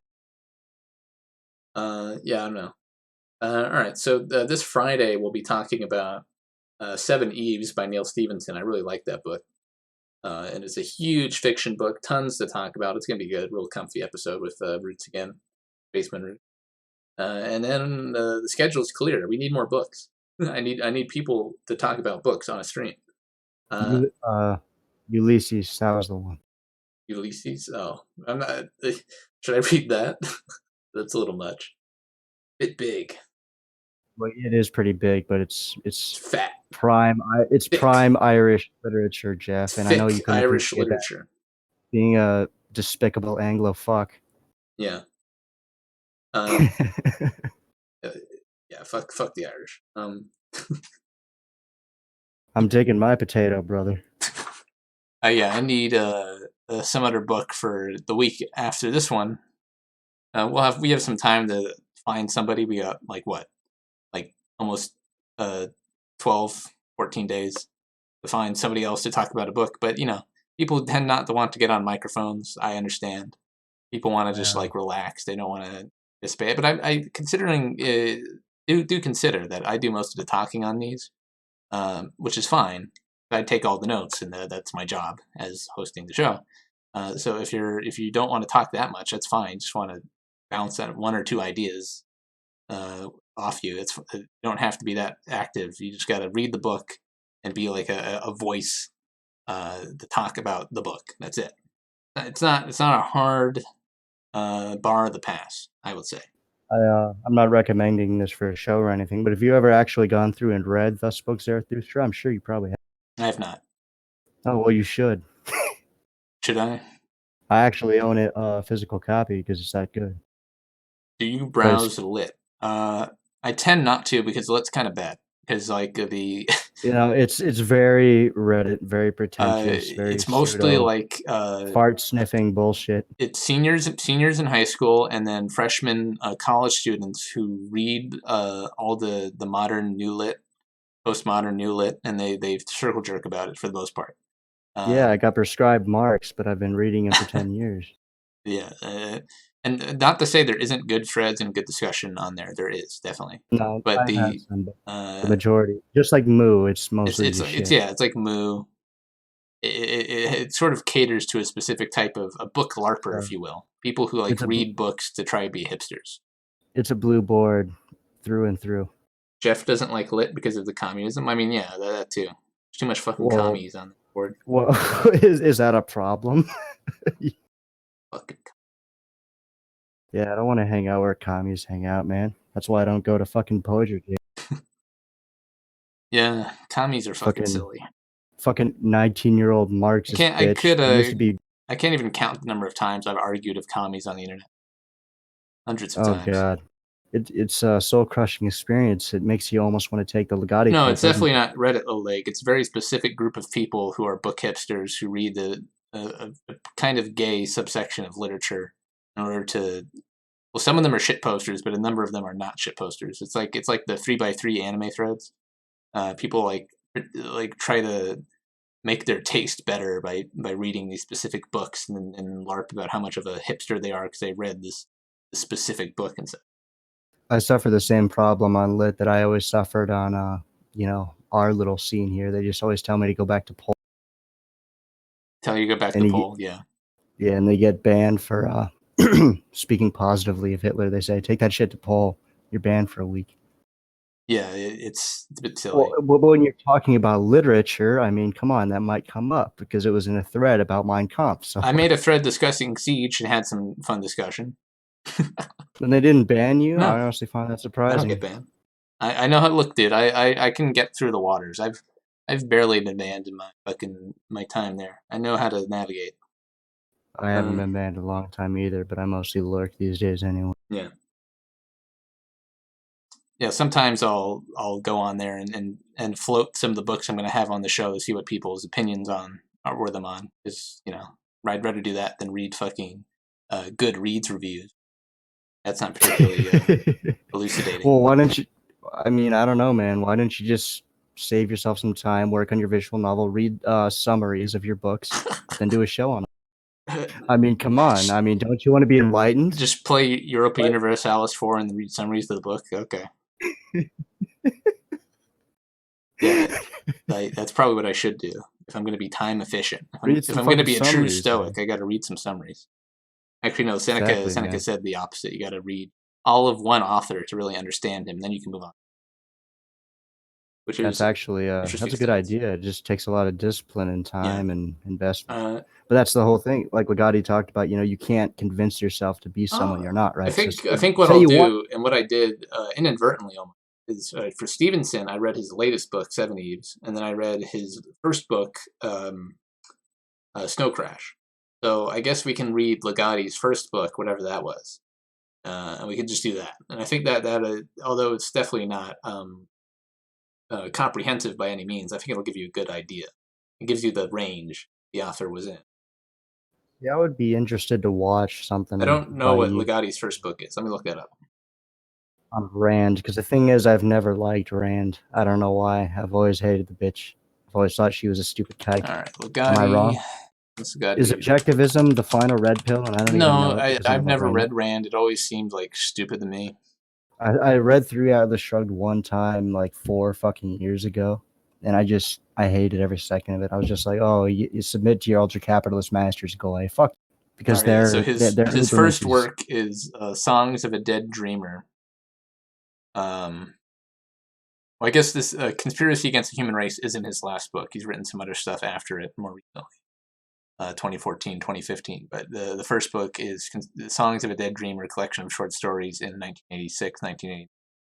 So maybe we'll check that out.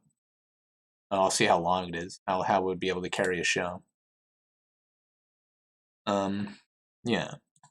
But yeah, I need more people who want to talk about books in a voice chat for at least 90 minutes. I need that. If anyone in chat, if anyone knows people who would be interested, like tell me. I could talk to them and maybe we can get on a show and talk about more books. You guys gotta understand, even if you're the 10th percentile of pure autistic, spurgery, Jeff will carry you. Just read the book and you'll be fine. Go read more books. And yeah, I think reading this book because Ligotti goes through a whole like a No, he menagerie of authors. Yeah. He quotes at least like almost like 50 authors or so, maybe Yeah, less than you that. can tell that this guy has definitely read quite Yeah. a bit. It made me And- feel like shit. I need to read. Well, Especially if you I'm gotta going to write imagine, books. Jeff. I I need mean, to read more. just imagine. I imagine Thomas Ligotti like you, just born at an early time, so he never became a weeb, never was a gamer. He just fell into the black pill, man. He's a neat. I think he's a neat author that just spent so much time alone in the dark that he just lost it. I guess that's one interpretation. No, and you got to understand, I have the utmost respect for him. I agree with him on a great many things. I just, at my young age, Oh I yeah, don't we know were if I gonna can agree do with we some- were gonna do Ted Kaczynski stuff. We could, but I need somebody who wants to read all the Ted Kaczynski stuff with me. I could probably find somebody before like next Sunday who will want to read Ted Kaczynski with me. Do you have a specific genre of book if you want, or it could be anything? Could be anything. I am not picky. I will read anything if it's even if it's bad. I'll read it and we'll make fun of it. I'll have fun. Doesn't matter. Yeah, I have a book, Hillary Rodham It- Clinton, Essential Wisdom. no, or what was something the like one? No, that. it wasn't that. It was Her essential something. I have no, no it was something idea. else. It was like a really silly title. Something wisdom. No, it I wasn't. think. I think that was the subtitle, but no, there was. Fuck, I don't remember what it was called. I couldn't read it, man. I couldn't do it. Yeah. But we can read the fucking complete shit book. That's like a meme. I'll do that. As long as somebody wants to come on and talk. I keep reiterating this, but that's all the requirement. If you can if you can overcome that hump of speaking into a microphone Wait. for a little bit of Yeah. time, you can have I- whatever autistic book you've read on this show for 90 minutes or Jeff, longer. can you or anybody in the chat tell me what that one book was? Oh, God damn it. I know this isn't going to be specific, so I don't know if I'm just wasting my time or what. But there was some book that had like Illuminati themes and stuff, and it was kind of wacky. It just had a weird name. What the fuck was it? I'm not talking about Hitchhiker's Guide either. That's Scott Adams. Fuck. Scott Adams was. Well, not well. I think so. Wait, no, it's Douglas Adams or Adams Douglas. Let me check. I don't want to be disrespectful. I think it's something Douglas, something Adams. Douglas Adams, yeah, is Hitchhiker's Guide's author. I read that book way back when. No, that's as not a the one kid. I'm talking about. It was a different book. I don't know. I'll have to look into it sometime. It was recommended to me like when I first joined BYBS, and I read it. It was pretty good. But I can't remember what the fuck it was called. It was just some wacky Illuminati type shit. Oh, what happened, Hillary Clinton? Oh yeah, that's the title. What happened? Illuminatus, I think. Yeah. The Illuminatus trilogy. That's been recommended, but I don't have somebody who's gonna read it with me. If it did, that one acclaimed golfer named O.J. Simpson. God, this is why I always loved our fucking. Yeah, bug behind you. That's a pretty good suggestion. No, this is why I always loved our niche here, because I can just throw out a random word like, all right, this is a book. It had Illuminati themes. What is it? Yeah. Illuminatus? They just The got it all Illuminatus on trilogy. I lock. mean, yeah, that was suggested to me a few streams back to read. I can make the most vague question, and they'll know exactly what I'm talking about.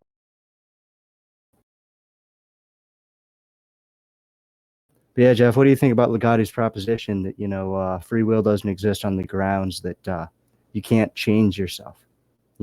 Like you want to be a person that wants to read a lot of books, but you can't bring yourself to read all those books. What do you mean? I read all those books.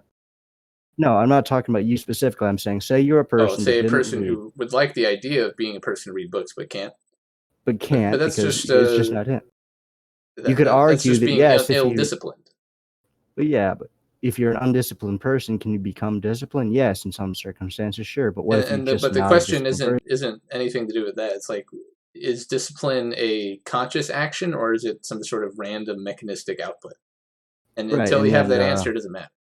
But what he suggested was that, you would have to create a self within yourself that says, all right, I want to do this, even though that's not the self I currently possess. And there'd be a self underneath that and underneath that. Well, usually this rabbit hole of. But you're choosing sets of adjectives and definitions, and you're simulating them in your head, and you're saying, okay, well, this is the self I want to be. And then sometimes you'll actually get there. You'll orient yourself that way and you'll achieve it. Sometimes you won't. But that's just how it kind of works. But I think that is choice. If as long as those internal decisions you make within language are like something you choose, like in your head, then it's choice. And so you get to choose and construct yourself out of language. I suppose that I kind of have middle ground to it. Maybe I'm a lay enlightened centrist and I don't even know it, but I just see it as people have constraints. Most people have constraints. A majority of people have more constraints than a select few. And there's a minority of people on the planet that are just of a higher stock, a higher curiosity or awareness that can discipline themselves more, can have more free will than others. Does that make sense? Is it possible that just some people have more or less free will, so to speak, than others?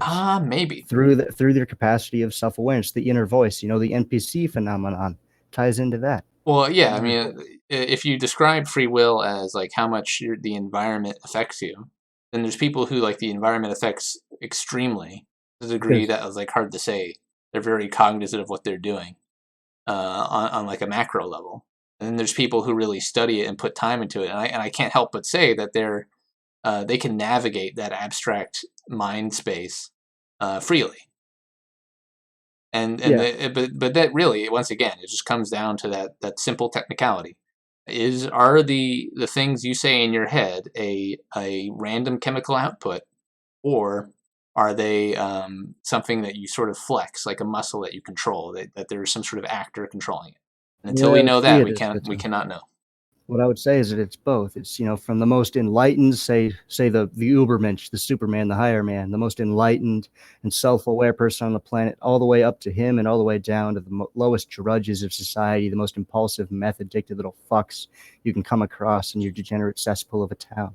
All of them will have constraints from their environment and from their biological impulse. But yeah, but they will have varying degrees of ability to exert control. We all live in an environment. We all react to stimuli. The question is, can you choose how to react to stimuli? And Ligotti suggests that even the best of us will ultimately succumb and will not have enough control to ever really end suffering. And so we should KYS. Whereas on the other side, they say that everybody has the power, and it's all the environment that fucks them, and we're all fucked. All right, if I can't secure a guest, actually I shouldn't say this. Never mind. I have a plan. All right, never mind. Forget I said anything. But in case I can't line up an episode, I have a plan to entertain people with an episode of RYB. In case I can't get anybody, I just came up with something. I figured out what it would be, and that's what we're gonna do. But I'm not gonna say it. For obvious reasons, to create a conflict of interest. So, anyone who wants to come on and discuss a book, feel free to do so. Say it? No, I'm going to leave you in suspense. I'm going to control your free will with my decision. Gotta look it up. Well, if all else fails, do the Elliot Rodger Manifesto, and I'll join you because I already recited that once on the late BYR. The plan is just shitting on ANCAP. Oof. Let's read Wheel of Time. Jeff, do you remember that time that I jokingly accused you of attempting to usurp BYR from ANCAP? Guess what happened? Oof. Yeah, I guess. I was right about something. Look, man. Look. Sometimes you just don't want to talk about EU4 and news articles. Sometimes you want to talk about other things. You should do a book on good parenting and spanking. Particularly the spanking. Yeah, I don't think we have enough clout to get Molly Meme on. The Best Way to Spank Your Child by Emma Rosenberg. Great book. Have you heard of Foundation of Exploration? No. By? Yeah, I don't know what you're talking about. But yeah, once again, guys, like you can suggest all these books, but until somebody is willing to come on a microphone and talk about it, they will remain in the pile. That's all you got to do. You don't have to. It can be a shit book. You just got to be willing to read it and talk about it briefly. Don't trigger plebeian. What's Spaceman talking about? We can still do a goat. Game of Thrones. I mean, I guess we could do that at some point. Yeah. I've only watched up to fucking. I've watched all of the show, which is past the books. Really? God damn, I don't know how you did it. I stopped watching a long time ago. It's so bad. It's so bad. It's really they kill bad. out. Oh my God. I can't. Don't even get it to me. I mean, don't even let me get into it now. If you ever do that stream, sure. Yeah, sure. I'll hit you up. Spaceman Roots has read the books, and it would also be love the shit posted. No, I have read them too, and I only stopped watching and I'm the show. just I'm a fucking TV only plebeian, fucking filthy secondary, and so that would make a good yeah, but you don't contrast. even have to read the books. You can go to the goddamn wiki, Yeah. the Song of Ice I'm Empire not wiki, going to and do just that. read But I mean, as a TV only guy, it would be a good contrast between people who've actually read the books, and you guys can complain about all the differences, and I'll be like, oh, what? Well, yeah, TLDR, it's a lot fucking better in the books, and the kikes fucking kiked it with their goddamn I'm sending you an nigger-loving. 800-page Pokemon romance novel, Jeff. We will then Where was discuss. Where was the part in the show when Daenerys was stuck with diarrhea, ass bleeding diarrhea for 4 weeks? You will, yeah, I want to see that. I want to see that. I wonder why They they skipped that one. They completely cut out Aegon Targaryen. Fuck whoever is responsible for this. It's a little hard to trigger me, but unironically, I've been considering discussing a parenting book with Jeff. I just got to pick one. Do it, Pleiadian, do it. You want us to discuss Harry Potter? Oh, fuck, please, no. Please, no. As far as I'm aware, only women read Harry Potter. Like, that's it. That's the only Harry Potter fan I ever met. I have read fan fiction. And it's fun to read fan fiction for two reasons. One is like there's obviously the it's so bad it's good fan fiction, and then there's the fan fiction that's actually well written, and then you wonder why this autistic retard is actually good at writing, is like wasting his time writing like a fan fiction about like autistic magical girls or something. Like having like a little fantasy spin-off story. Like why don't you just fucking write an actual book, you piece of shit? It just I don't know. All it really shows you is that humanity is lost. It really is. I was editing an essay for a Zoomer friend of mine today. Like he had just after I finished reading the book and I was typing up my notes. Like my Zoomer friend came in and was like, "Hey, could you look at my essay?" I'm like, "All right." And it just was like full of fucking nonsensical grammar and like non-sentences and random words before sentences that just made it sound retarded. I'm like, fuck, English is dying and dead. And he said he got like 100s on those types of papers all the time. I'm like, fuck. You're fucking with me. No. 100? Yeah. 100s or 90s. I got a fucking like C+ on just a completely objective report in college, just purely on drug addiction. Like all it was sources, and it was very thorough. It was very in-depth. And then what? This guy, and perfect grammar and punctuation, mind you. I'm pretty good at writing or typing, at least in terms of proper English. That's fucked up. Must have been all my outbursts in Holocaust class. No, I think it's the current sort of English teaching has fallen to such a level that they don't give a fuck as long as you've written something with a capitalized first letter and a period. It counts as a sentence. I guess that's necessary considering most of the people in these English classes don't speak fucking English. Yeah. Like the person whose essay I was editing, so he would write "so" in front of every sentence. He's like, "So this book said this thing." Like you don't write that. You don't write "so" in your essay. You don't write "so," comma as the start of your sentence. No, you're just writing as though you were speaking. You're just talk in your own head. Yeah, I guess that's why it's so hard for NPCs to write essays. You can't get to a competent level. I've always been really good at writing. I mean, at least in terms of, I wouldn't say at writing prose, I'm amateur at that. But in terms of writing essays to get good grades in tight time constraints, I've been very good at that. So I at least have a good basis. Yeah, you were good at just expressing objective fact and making a report and gathering the data and putting it together. Well, I mean, the be fair, Dio, the only reason I'm good at that is because that's basically what the state autistically trained me to do for like 20 plus years. So it's like I might as well get good at it.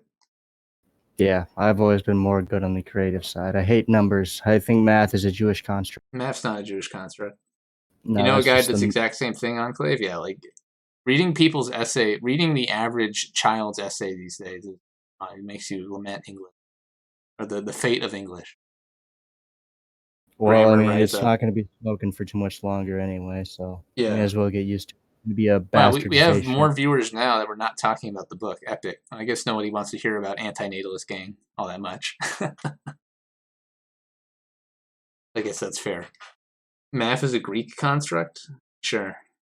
Arabic construct? Who's right? That's just a meme I push. Obviously, math is very important.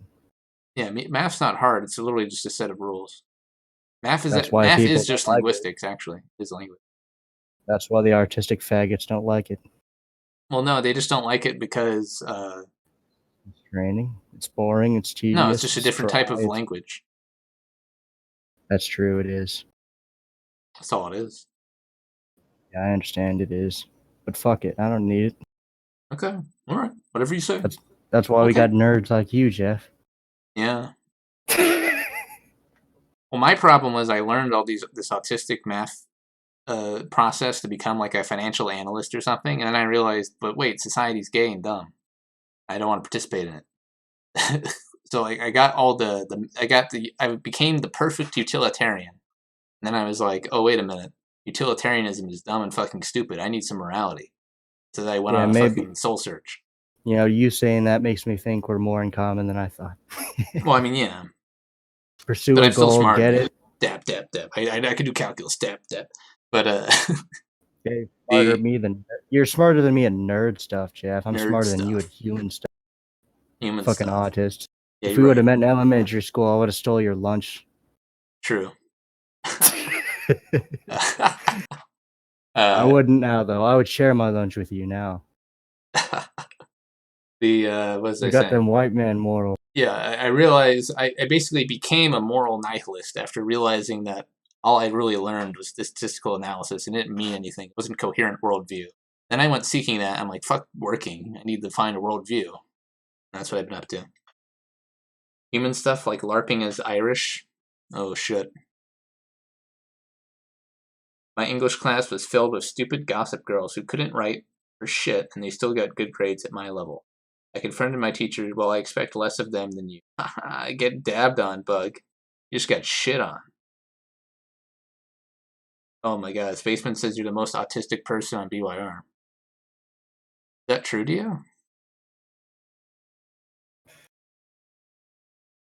Oh shit, the feds got to him. They got him. According to those online questionnaires we did that one episode, yes. But Yeah, we don't you're trust we don't trust IQ tests right. online, do we? So. IQ, but how can autism be real if IQ isn't real?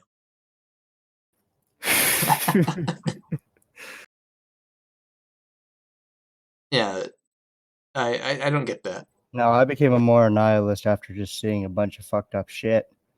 Ooh. But after seeing enough fucked up shit, I realized that it's those very conclusions we come to, such as moral nihilism, that lead to that fucked up shit to begin with. Autism is It's just your- words, but it's a very funny, powerful set of words, just like IQ.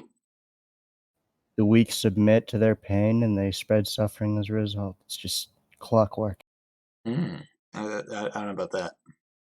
No, like think about it, man. If people they resign themselves to pain, and they resign themselves to everything that can escape that pain. Other people, their mutual illusions, the social contracts they engage in, the distractions. But all they're doing is sowing more and more pain for themselves and everyone around them. It's because of their weakness that they directly impede everyone around them. I mean, I agree. People are not conscientious to others and their suffering to a degree, but I don't think that's particularly important or that I much to mostly lament. speak. I guess I can't generalize too much. I'm speaking mostly of young people these days. You know, the lost generation, the lost youth. You're a fucking young person. Yeah, so I should know, right? You're like an old man. What are you fucking? You're I should be an authority on the matter. 20-year-old Jeff. boomer. I'm not 20. I'm older than that. Fuck. You're growing gray hair. You're balding. I'm not balding. I just have gray hair, Jeff. I've had a hard life, man. You ever seen a dead crack baby? No, They don't smell good. I've never seen a dead crack baby. You should read the romance novel Napoleon wrote. You wrote a novel? Napoleon wrote a novel. I didn't write a novel. I didn't know that. Interesting. Theo is the 21-year-old doomer. Yeah, he's part of Ligotti gang. No, I have definitely agreed that I might be a doomer. I've seen those, and I looked at the first time I saw the doomer meme. I was like, yep, yep, yep, yep, yep. Look, I'm actually good at small talk with strangers. When I had my job for a brief amount of time, I was pretty good at that, and that actually helped to fill my time. Otherwise, I wouldn't shitpost on anonymous message boards as much as I can. Bohemian basket weaving forms. Yeah. My problem is that I just don't relate to strangers. Or I guess I'm alienated from them, but I guess that's sort of. Now, the main reason that true. I started to hate socializing is because people come to rely on me too much.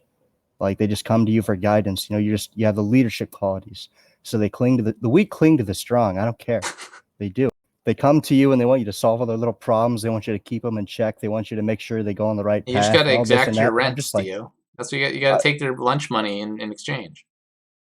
well, yeah, there is power in it, but I don't want that fucking power. I got my own problems, man. I don't want to be fixing all these faggots, little fucking bullshit squabbles. You want to fix your squabbles? Guess what? Don't get engaged in them. Fuck, man, it's not that hard. I'm not smart. I'm just wise, and my wisdom pales in comparison to the infinitude of knowledge that eludes me. I am nothing but a some dude. At least the audience is liking this. I don't. You fucking people, I'll always love you. Yeah, you had there was echoes of Joaquin there. Well, at least you're the only one smart enough to figure it out. Yeah, the The subtle the references. the poetry reading. I'm a I'm the natural only leader. one fit. I'm the only one fit to lead the white race. Yeah, did you see? He apparently gave his show over to Richard Spencer. Now he's gonna try to make it more serious. It's gonna be the Heel Turn Network or something. Well, good luck to him, I guess. I don't care anymore, man. That is so fucking beyond me at this point, man. None of that shit is. He's just That's a all in the funny guy. past. I'm glad I met That's Joaquin. all. That's I all in really the am glad. past for me. Okay.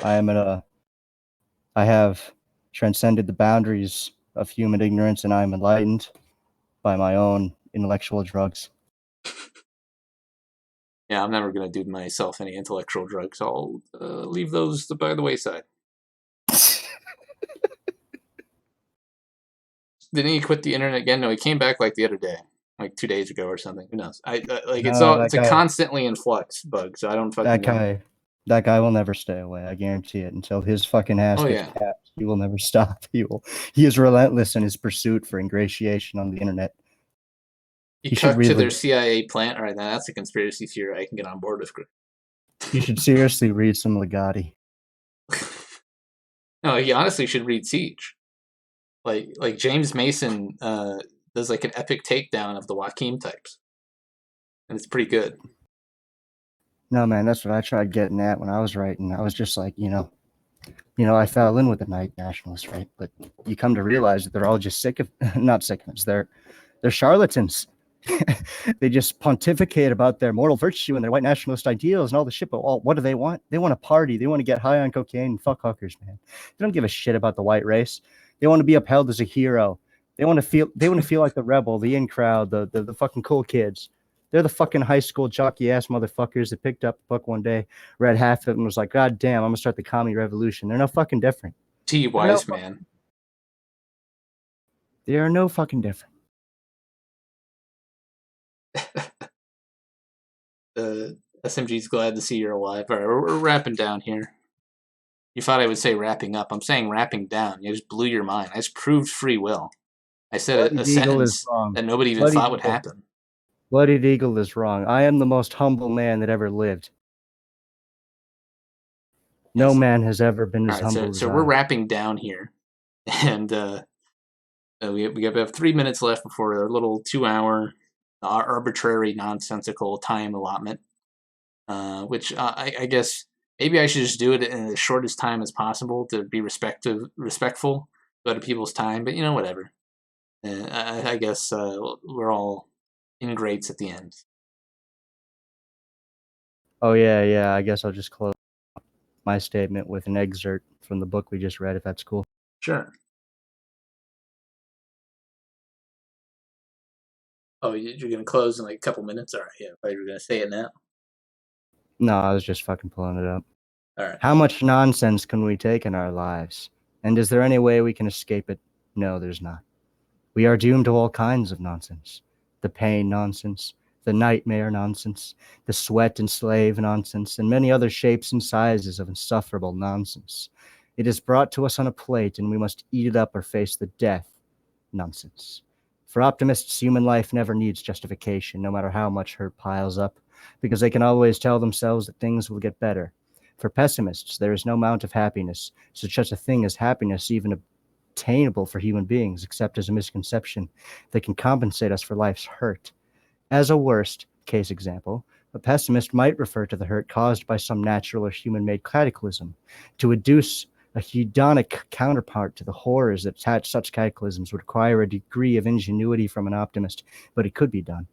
And the reason it could be done, the reason for the eternal stalemate between optimists and pessimists, is that no possible formula can be established to measure proportions and types of hurt and happiness in the world. If such a formula could be established, neither pessimists or optimists would have to give in to their adversaries. And so, it is impossible. And the stalemate would continue on until our inevitable extinction. Yeah, that's when he was. I guess he goes on a few rants like that throughout the book. I thought you were going to read the one at the very end, during the car crash parable, where he just like goes on the most black-pilled of black-pilled rants in italics. Well, that's why people should read the book, because there's plenty we'll of leave that one for the book. I think that one's a good part to leave unspoiled. I don't want to Not spoil that anyone's actually going to read the books that we talk about on Stream Diet Sheets. I hope you realize this is like, so there's audiobooks, there's reading the book, there's audiobooks, and then there's listening to a 2-hour review done by autists, so you don't have to read the book. And that's the sort of audience I'm appealing to. Read a summary of your book, my man. But I mean, this is mainly for myself, to encourage my own reading and scholarship, which I need to do a lot more. So that's fine. And I've realized after reading Ligotti that I should be a lot more well-read if I'm going to write shit. No, I very much like what you're doing here. I'm glad you invited me. Some people read Snow Crash. Oh yeah, I'm sure people are going to be more attuned to reading the fiction route. And yeah, speaking of that, we'll be back on Friday talking about Seven Eves, a great, cool book about the world ending when the moon explodes. Hard sci-fi, extremely well written, really fucking fun. 800-page giant book, but really good. I read it in like a single sitting. It was really great. And we'll be talking about it Friday. I need to go back through and take some notes on it so we can lead discussion, but yeah, it's going to be fun. Alrighty then, man. If you're trying to wrap up, I won't hold you any longer. About 11. Yeah, see you guys. Thanks for tuning in.